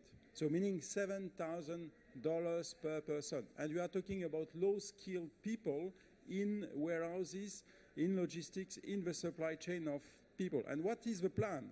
If you look at the details of that, they are trying to make these people totally employable for the new digital economy. It's about data, it's about managing software, it's about managing robots, it's about coding. So how can we upskill people into the new economy to ensure a sustained job for that? So some companies like Amazon have already understood the problem. some governments, I'm coming from Luxembourg, and we have developed a pilot project, a national skills bridge project, which is available for small-scale companies as well as big companies. And then we provide a full enabling environment, including technical assistance, workforce planning, and financial assistance for companies to accelerate their upskilling process. Then we are working with for instance, a new plan which has been designed is the EU 2030 skill strategy for the EU industry. And this is about really mobilizing all resources to make sure that the EU industry will have the right skills. For instance, the aircraft industry is looking for 50,000 people right now. Where Airbus is going to locate the next factory, they don't know. They don't know where are the next skills for Airbus company. So we developed a kind of a set of modules, 9 modules, to really accelerate and operationalize the development of the upskilling initiative in Europe. And to some extent, it's a kind of a Marshall Plan for skills, which is required. At PwC, we just launched also a new initiative. It's a 3 billion investment on our people, but that will work on the corporate workforce, that will work with government. It's an open call for we say, working with governments to design this enabling environment. And it's also for disadvantaged communities to bring them back to the labor market in a sustained job. So what is the plan? I would like to focus a little bit on it. This is very important. I think what we are talking here, we are talking about a prime minister topic. We are not talking about just a labor minister topic or education minister topic. We are talking about a national priority topic. It's a prime minister topic which has to coordinate, like they did in Norway, for instance, more than 11 or 12 ministers. They have, as OECD recommends also, they have to come up with a national skills strategy. It's urgent, taking into account all the local assets, taking into account also migration, and to come up with, I would say, a new strategy for the education system with short-term, medium-term, and long-term outcomes, and also a new strategy for the vocational training system. But vocational training system is key to fix the short-term issues, and that's a very important point. These strategies have to be elaborated in collaboration with the public and private sectors to make sure that we can really address the local skills gap in line with the local economic value chains. And then, which needs to go through the green bubble, which is about a large-scale upskilling solution with high-quality training, which could be provided by different providers, linked to a job. We need to link this upskilling to a job. We cannot upskill people. We cannot invest in people if we don't have a job perspective. This is not possible, and this is not credible. So we have to think about the job perspective. We have to think about the job, the skills required by the job market, and adapt the curriculum, adapt the process to that. So there is a clear link between the Prime Minister and the job. And we have to, it's an end-to-end process, and this is what has to be operated in most of the countries. So what is upskilling? It's about providing a set of knowledge, qualifications, and skills to enter into a new or a transformed function. That could be about data. That could be about critical thinking. What does it take? Motivation. People have to be motivated. So we need to frame this solution as a very positive and constructive framework. It's self-confidence. As Dr. Faten said, self-confidence is key. Most of the people today, they lost their self-confidence. You need to restore this self-confidence for people. A vision for the new function, high-quality training, and individual technical and financial support. And we need, as a government level, to orchestrate an ecosystem, upskilling ecosystem. There are different bubbles. On the top, you have a company. You have, on the right, you have the individual solution. And then in the middle, you have the operator. How to operate such an ecosystem. And back, as a tools, you have integrated technologies, you have education content, vocational training content, and you have a lot of communication to be well structured to make a full alignment between the stakeholders. So this ecosystem is a strategic piece of the equation. And then we have defined, I would say, methodologies on 6 steps. First one is the scope, defining the workforce planning at a national or corporate level, assess the current competencies in place, find the best possible match between the new jobs, the new skills requirement, and the people, train the new competencies, the upskilling part, and then monitor and assess the return on investment. We can see today, based on very concrete experience, that $1 invested into upskilling can bring at least $2 back to the government or to the corporate, and in some cases, 5 rapidly. So this is a massive, there is a massive return on investment when the project is well structured. Here is an example of a Cisco Skills Academy. It's we take it as a kind of a benchmark for learning, to provide a new learning experience with gaming, networking in different new projects. And this, when a person follows this course and is certified with this course, he can get a job immediately with even a salary increase. So we wrote a book on it. I think that's an important point to research on it, and we are very open for research on it. And we think that clearly for us, upskilling is a benefit for all, for a state, corporate, in university, and individual. And I think this could be the way also to build a new economic and social fabric. Thank you very much. Thank you, Laurent. Well, thank you, Laurent, and you took us in a very nice journey talking about different things that definitely relate directly to the skills and skill development. Probably my question to you in the second round is looking to research and development as one of the glories that the 20th century has done a lot in the Industrial Revolution, and now we're talking about the 4th Industrial Revolution. Moving from T to H, and I do agree with you on the Marshall Plan issue again. How would you identify the role of research and development today to help upscaling the current labor force that we have and the future jobs that we need? I'll keep that with you until we finish with the third and last presenters. رح ننتقل لمتحدث مهم الحقيقة، خاصة وإحنا بنحكي عن موضوع السكيلز. موضوع المهارات يمكن هو التحدي الأكبر أمام الشباب في العالم، وبشكل أساسي ليس فقط العاملين في الأسواق المختلفة اليوم، ولكن القادمين إلى سوق العمل في المستقبل القريب.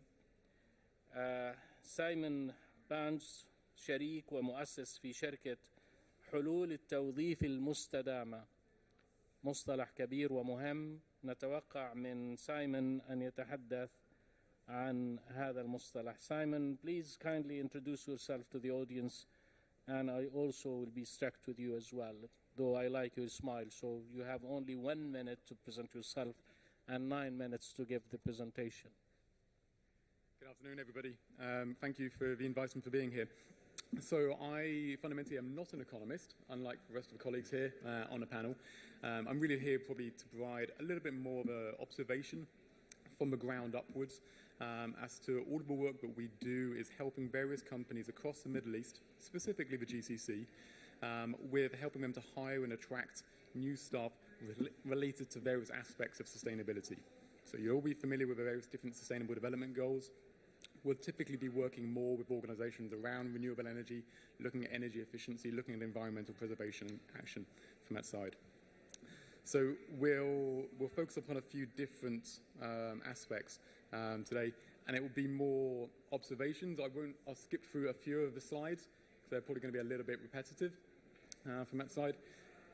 It's worth making the very clear and obvious economic context that change is happening. The skill gap that exists today is different to the skill gap that will exist in 5 years and 10 years and 20 years from now. And therefore, when we are talking about a different economy, we're talking about different skills that are required, different companies that will be successful in the years to come in the future. It's also worth very clearly acknowledging that within the Middle East, it's common across the world, but there are specific aspects which the Middle East needs to tackle with regards to upskilling of people and movement of local staff, GCC nationals, away from the dominance within the public sector and moving into the private sector. And it's making that an interesting and appetizing and appealing career path for people to follow as well. There's a number, I suppose, of government priorities and aspects which I suppose got highlighted to me the other month when I was actually in Qatar.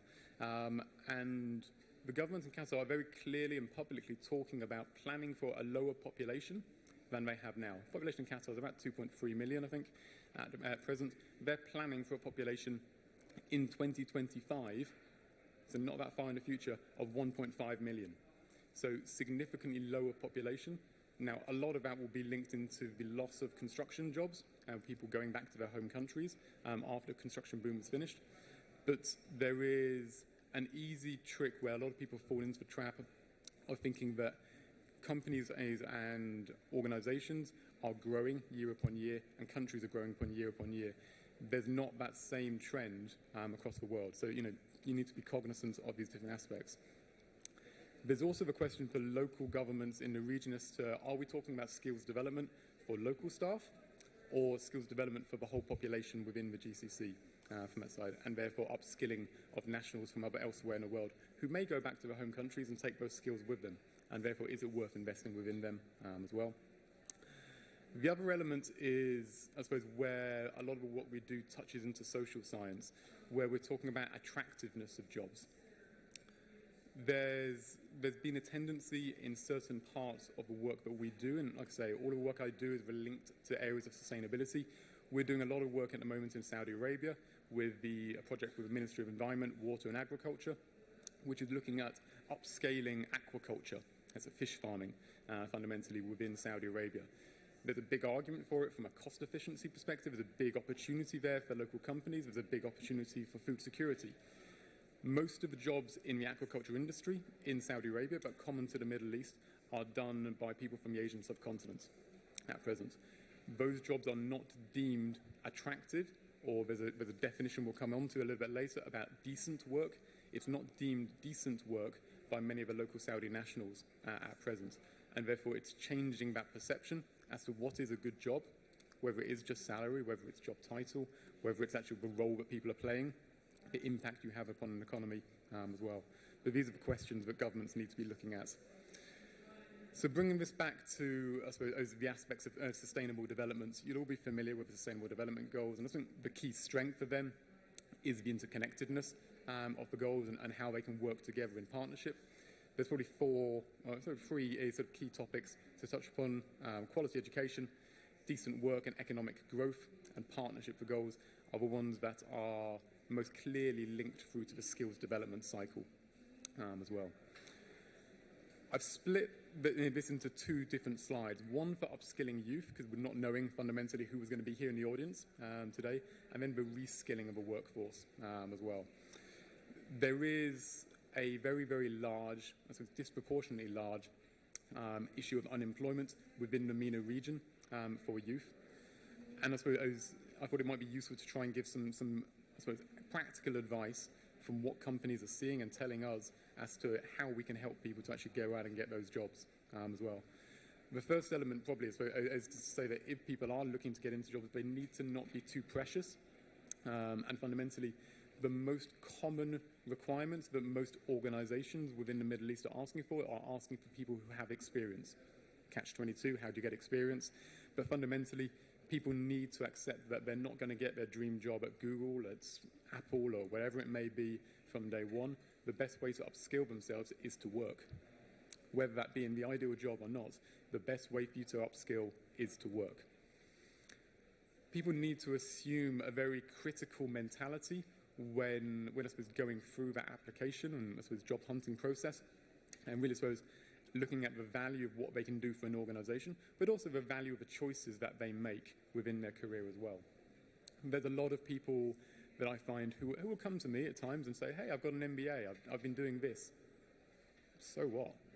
It's a very blunt statement, but if you cannot add sufficient value, then what's the point of paying $25,000, $30,000 to go off and do a fancy MBA from a top university in the US? Yes, it can add value to certain people, not to everybody. Your average fisherman does not need an MBA. We all know this, but at the same time, a lot of people have a tendency to either overinflate their egos and to become too proud, but really so they need to focus upon a very critical analysis as to what's going to add value and help them get to where they want in their career. The other sort of final point there, just to touch on, is everybody is living for longer. Everybody will be working longer now than previous generations. The aspect of reskilling is not just for the older, the mid-generation people, but actually people need to start their careers with the expectation that they're going to have to change the direction of their career 2, 3, 4 times through the next 30, 40 years of their career, or 50 years of their career from that side. And so accepting that you need to be having a continuous approach to learning is critical, and the sooner you get into that habit, the easier it is to continue. The private sector is where we do most of our work.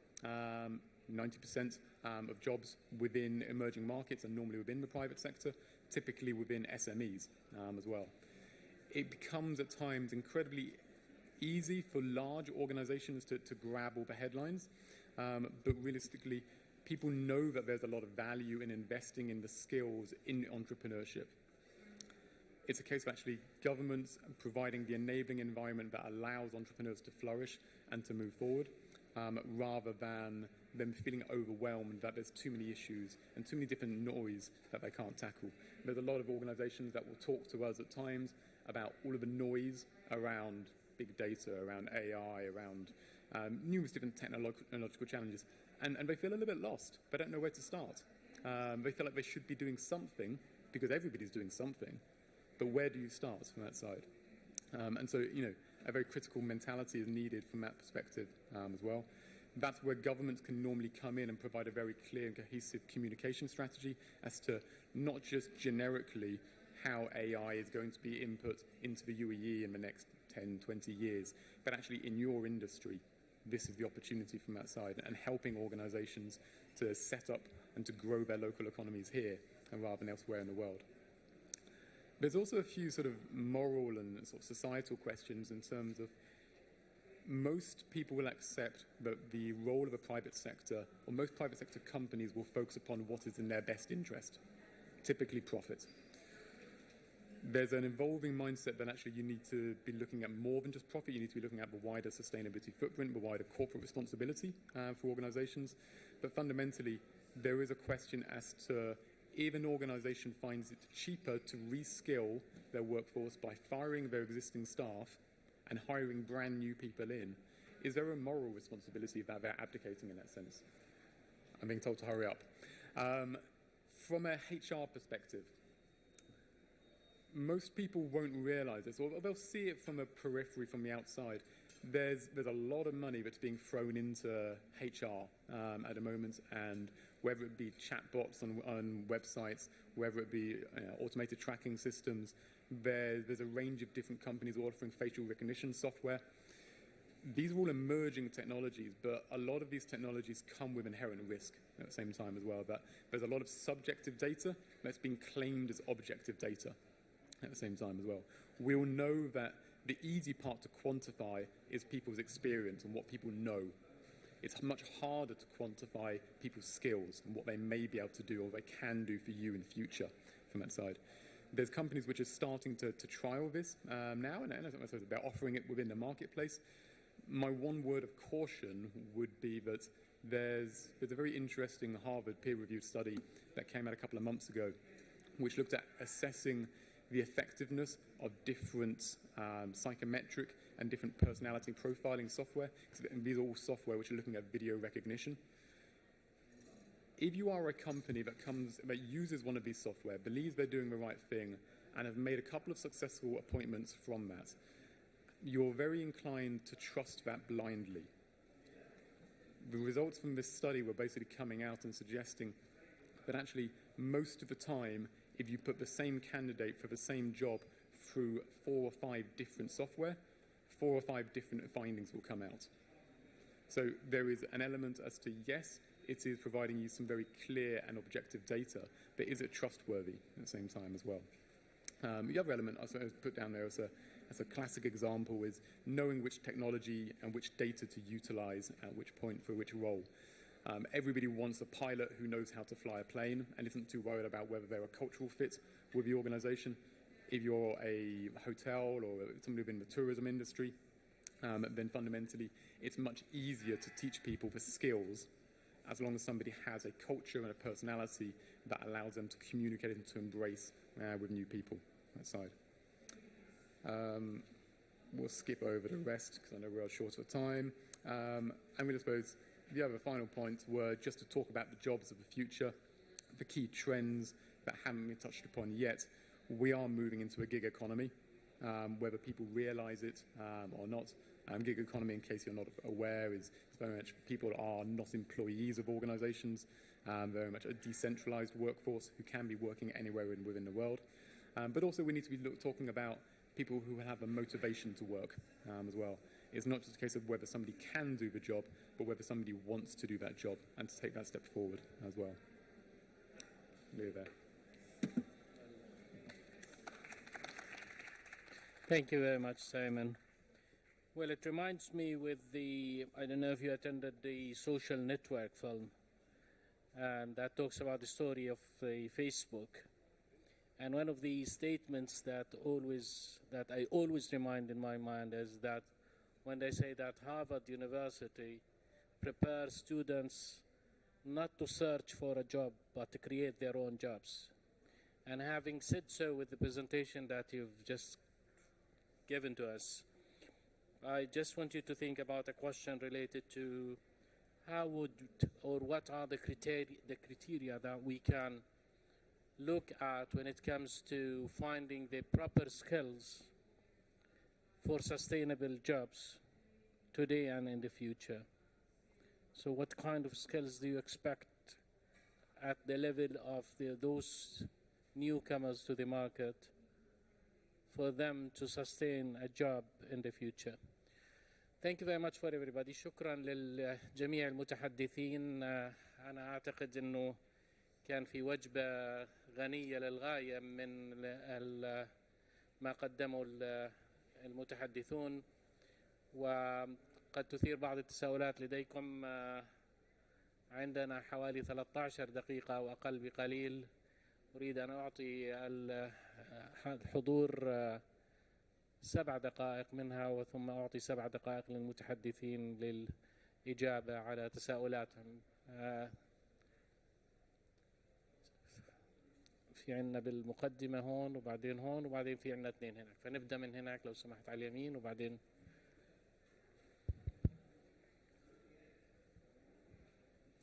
سلطان الحمزي من السعودية. لدي سؤال يتكرر في كل مرة أحضر الحديث عن البيانات والبيج داتا ووظائف المستقبل. لماذا هناك هلع كبير من المستقبل ومن وظائف المستقبل؟ ألا تعتقدون أن العالم يتسم بالتكيف أو بما يسمى التطوير المستمر؟ هذا سؤال بصراحة يجول في ذهني دائما حينما أحضر مثل هذه الندوات. شكرا جزيلا. شكرا أخلال. السؤال الثاني، احنا رح ناخذ جميع الأسئلة ثم نعطي المجال. تفضلي. وبعدين عندنا سؤالين في السلام عليكم. تفضلي. حضرتكم ذكرتوا ان يا ريت تعرفي بنفسك الأول بعدين. رنا الحسيني. أهلا وسهلا. حضراتكم ذكرتوا ان في اكثر من 35 مهنة سوف تنقرض. 75. وأيضا في مهن أخرى هتوجد، ولكن هل ممكن من أن القمة تنزل لنا إيه هي الوظائف اللي حضراتكم بتعرضوها أنها تنقرض، وإيه هي الوظائف اللي هي هتكون بديلة ليها؟ فلابد من التوضيح. ده شيء. تاني حاجة، أن في عندنا دلوقتي الدول أصبحت أن هي ملايين. أنا أتكلم عن مصر، إحنا أصبحنا أكثر من 100 مليون فرد. القطاع الاقتصادي مثلا لو قلنا عندنا مليون شركة أو عندنا قطاع حكومي، فبالطبيعي إن هو هيوظف مثلا 10 مليون 20 مليون. باقي المجتمع إزاي إن احنا نقدر إن احنا نوظفه؟ شكرا. شكرا.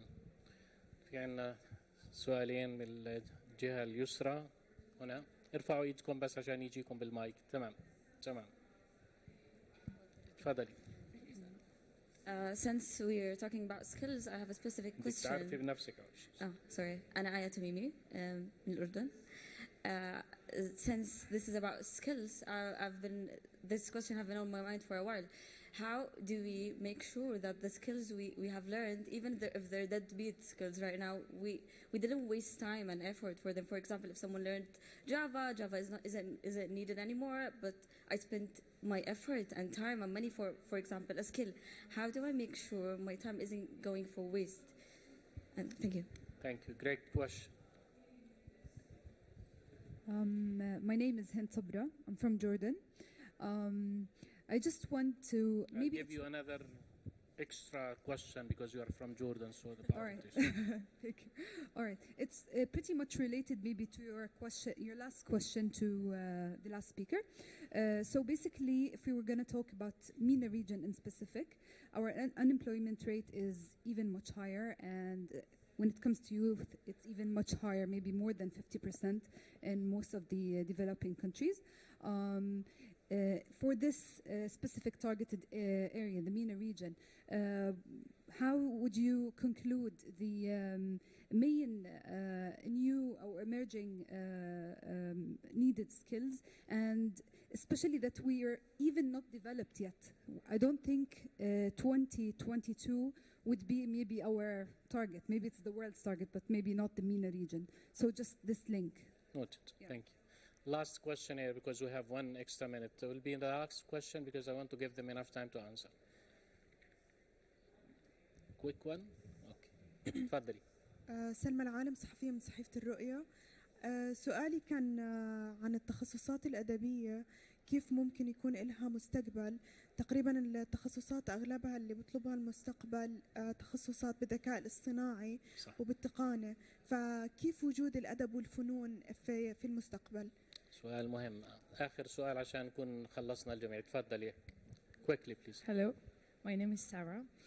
I'm from France. So my question is related to the soft skills. Today we are talking about how to communicate and like the basic soft skills, but we don't talk about the street smart soft skill. How do we implement this in a corporate environment? Because these skills help eventually to cope with uncertainty and risk, but how do we translate this in a corporate world? Thank you. So I'll give 2 minutes to each speaker. I just want to answer one question. السؤال خاص بال 75 مليون وظيفة التي ستندثر وال 133 مليون وظيفة التي ستظهر في تقرير اسمه وظائف المستقبل Future Jobs. هذا التقرير موجود من ال World Economic Forum، منتدى الاقتصاد العالمي. تقدر تنزليه، بيتكلم عن كل هذه الوظائف، وبالتالي أرجو أن تطلعوا عليه. رح أبدأ مرة تانية من الدكتورة وبعدين ننتقل. تفضلي ستي. Okay, so my answer will try to incorporate most of the questions. So actually there's no specific sector that will be affected more than others. There are certain type of jobs that are routine jobs. These are the ones that are mostly repetitive, and they are the ones prone to automation. The non-repetitive jobs or the non-routine jobs, these are the ones to stand against automation. And for these jobs, you would need to merge these three skills: the cognitive, the social, and the technological. As for the lady who said that she learned Java and now later on like it won't maybe be demanded. The thing is, that's the case for any specific skill related to a specific technology that you decide to learn.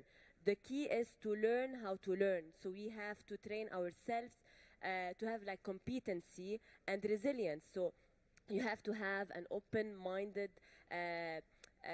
growth mindset, or let's say agility or adaptability, you have to learn the language of programming. So whether you're using Java or other software or other technology, you have to train yourself to be confident enough to sit down again and learn something new, because that would be the case from now until the rest of our lives, because technology is so fast and you have to be as fast. And concerning the MENA region, I do agree with you. The young population are the ones who are paying the price for all the economic crisis that you have been witnessing, all the social political instability that you have been witnessing. So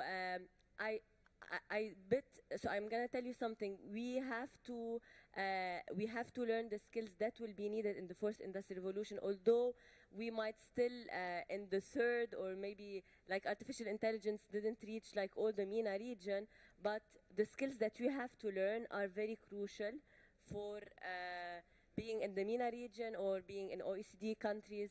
We have to learn them, and I don't know if there's still something that I didn't answer. Fair enough. Okay.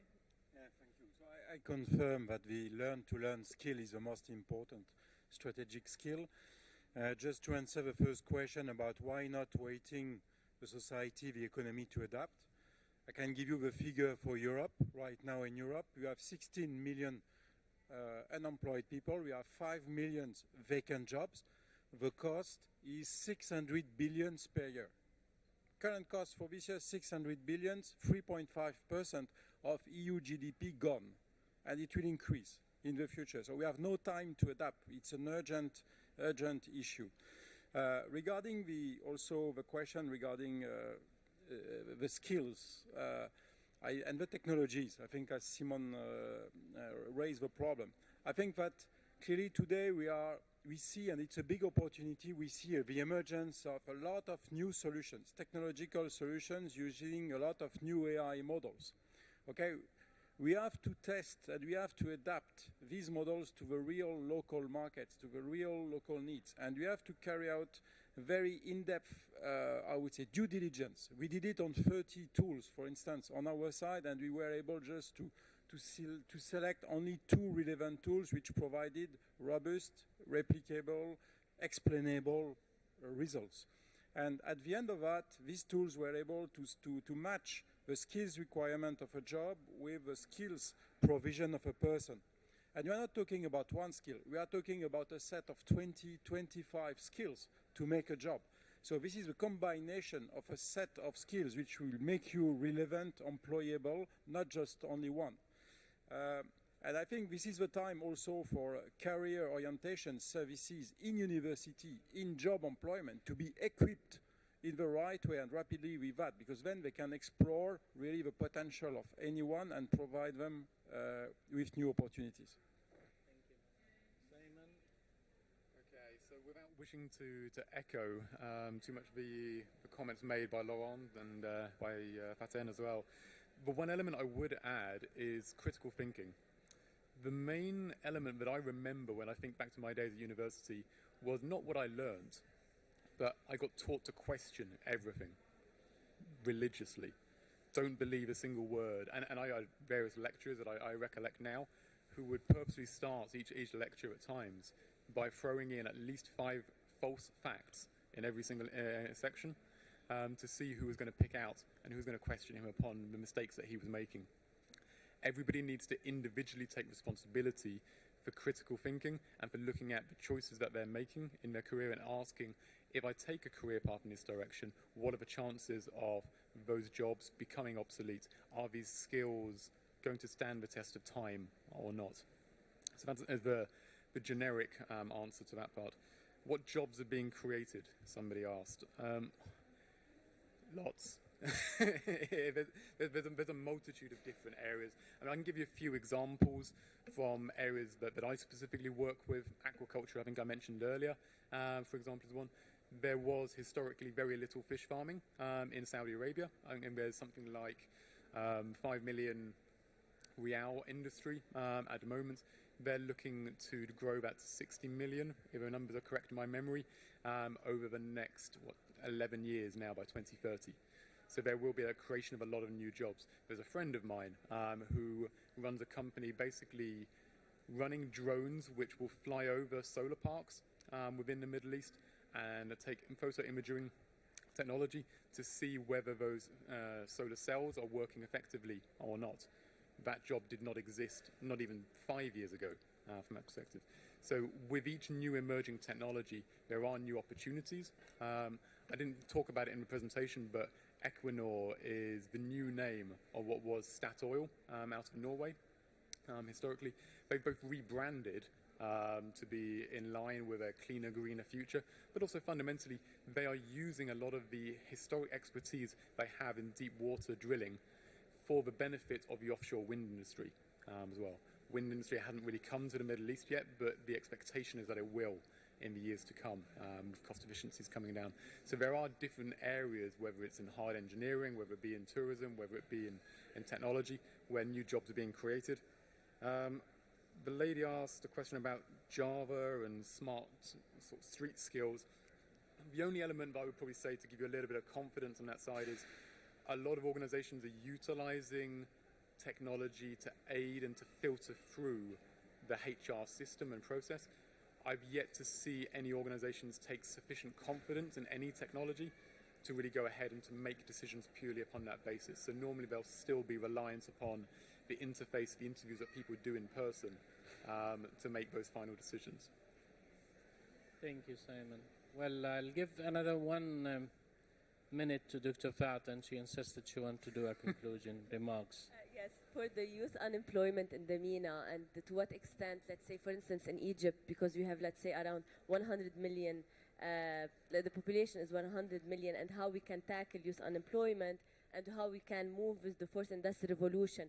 So the share of agriculture, the share of manufacturing employment across MENA region on average is 10%, and this sector has a lot of potential, and actually it can make use of the emerging technologies in the fourth industrial revolution to expand this sector and create a lot of job opportunities, because mostly we export raw materials. If we make use if we make use of these emerging technologies to move up the value chain instead of only exporting raw materials and actually exporting end products, this will expand our manufacturing sector, employ the young generation, the working population that has been expanding by 40% for the past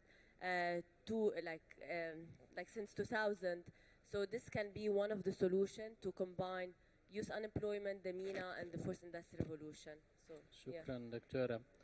طيب في الختام أنا بدي أشكركم بحضور جميعا على حضوركم. بدي أشكر مؤسسة محمد بن راشد آل مكتوم للمعرفة على هذه اللقاءات السنوية التفاعلية المهمة.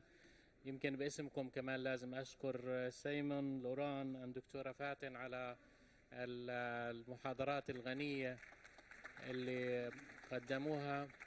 وكمان بدي أطلب منكم رجاء نزقف للمترجمين اللي قاموا بدور رائع في الترجمة، مشكورين، وخاصة أنه تغلبوا معي أنا وأنا بنط من العربي إلى الإنجليزي وبرجع. فشكرا لكم جميعا والسلام عليكم ورحمة الله وبركاته. Thank you very much, guys.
باشا ثانك يو.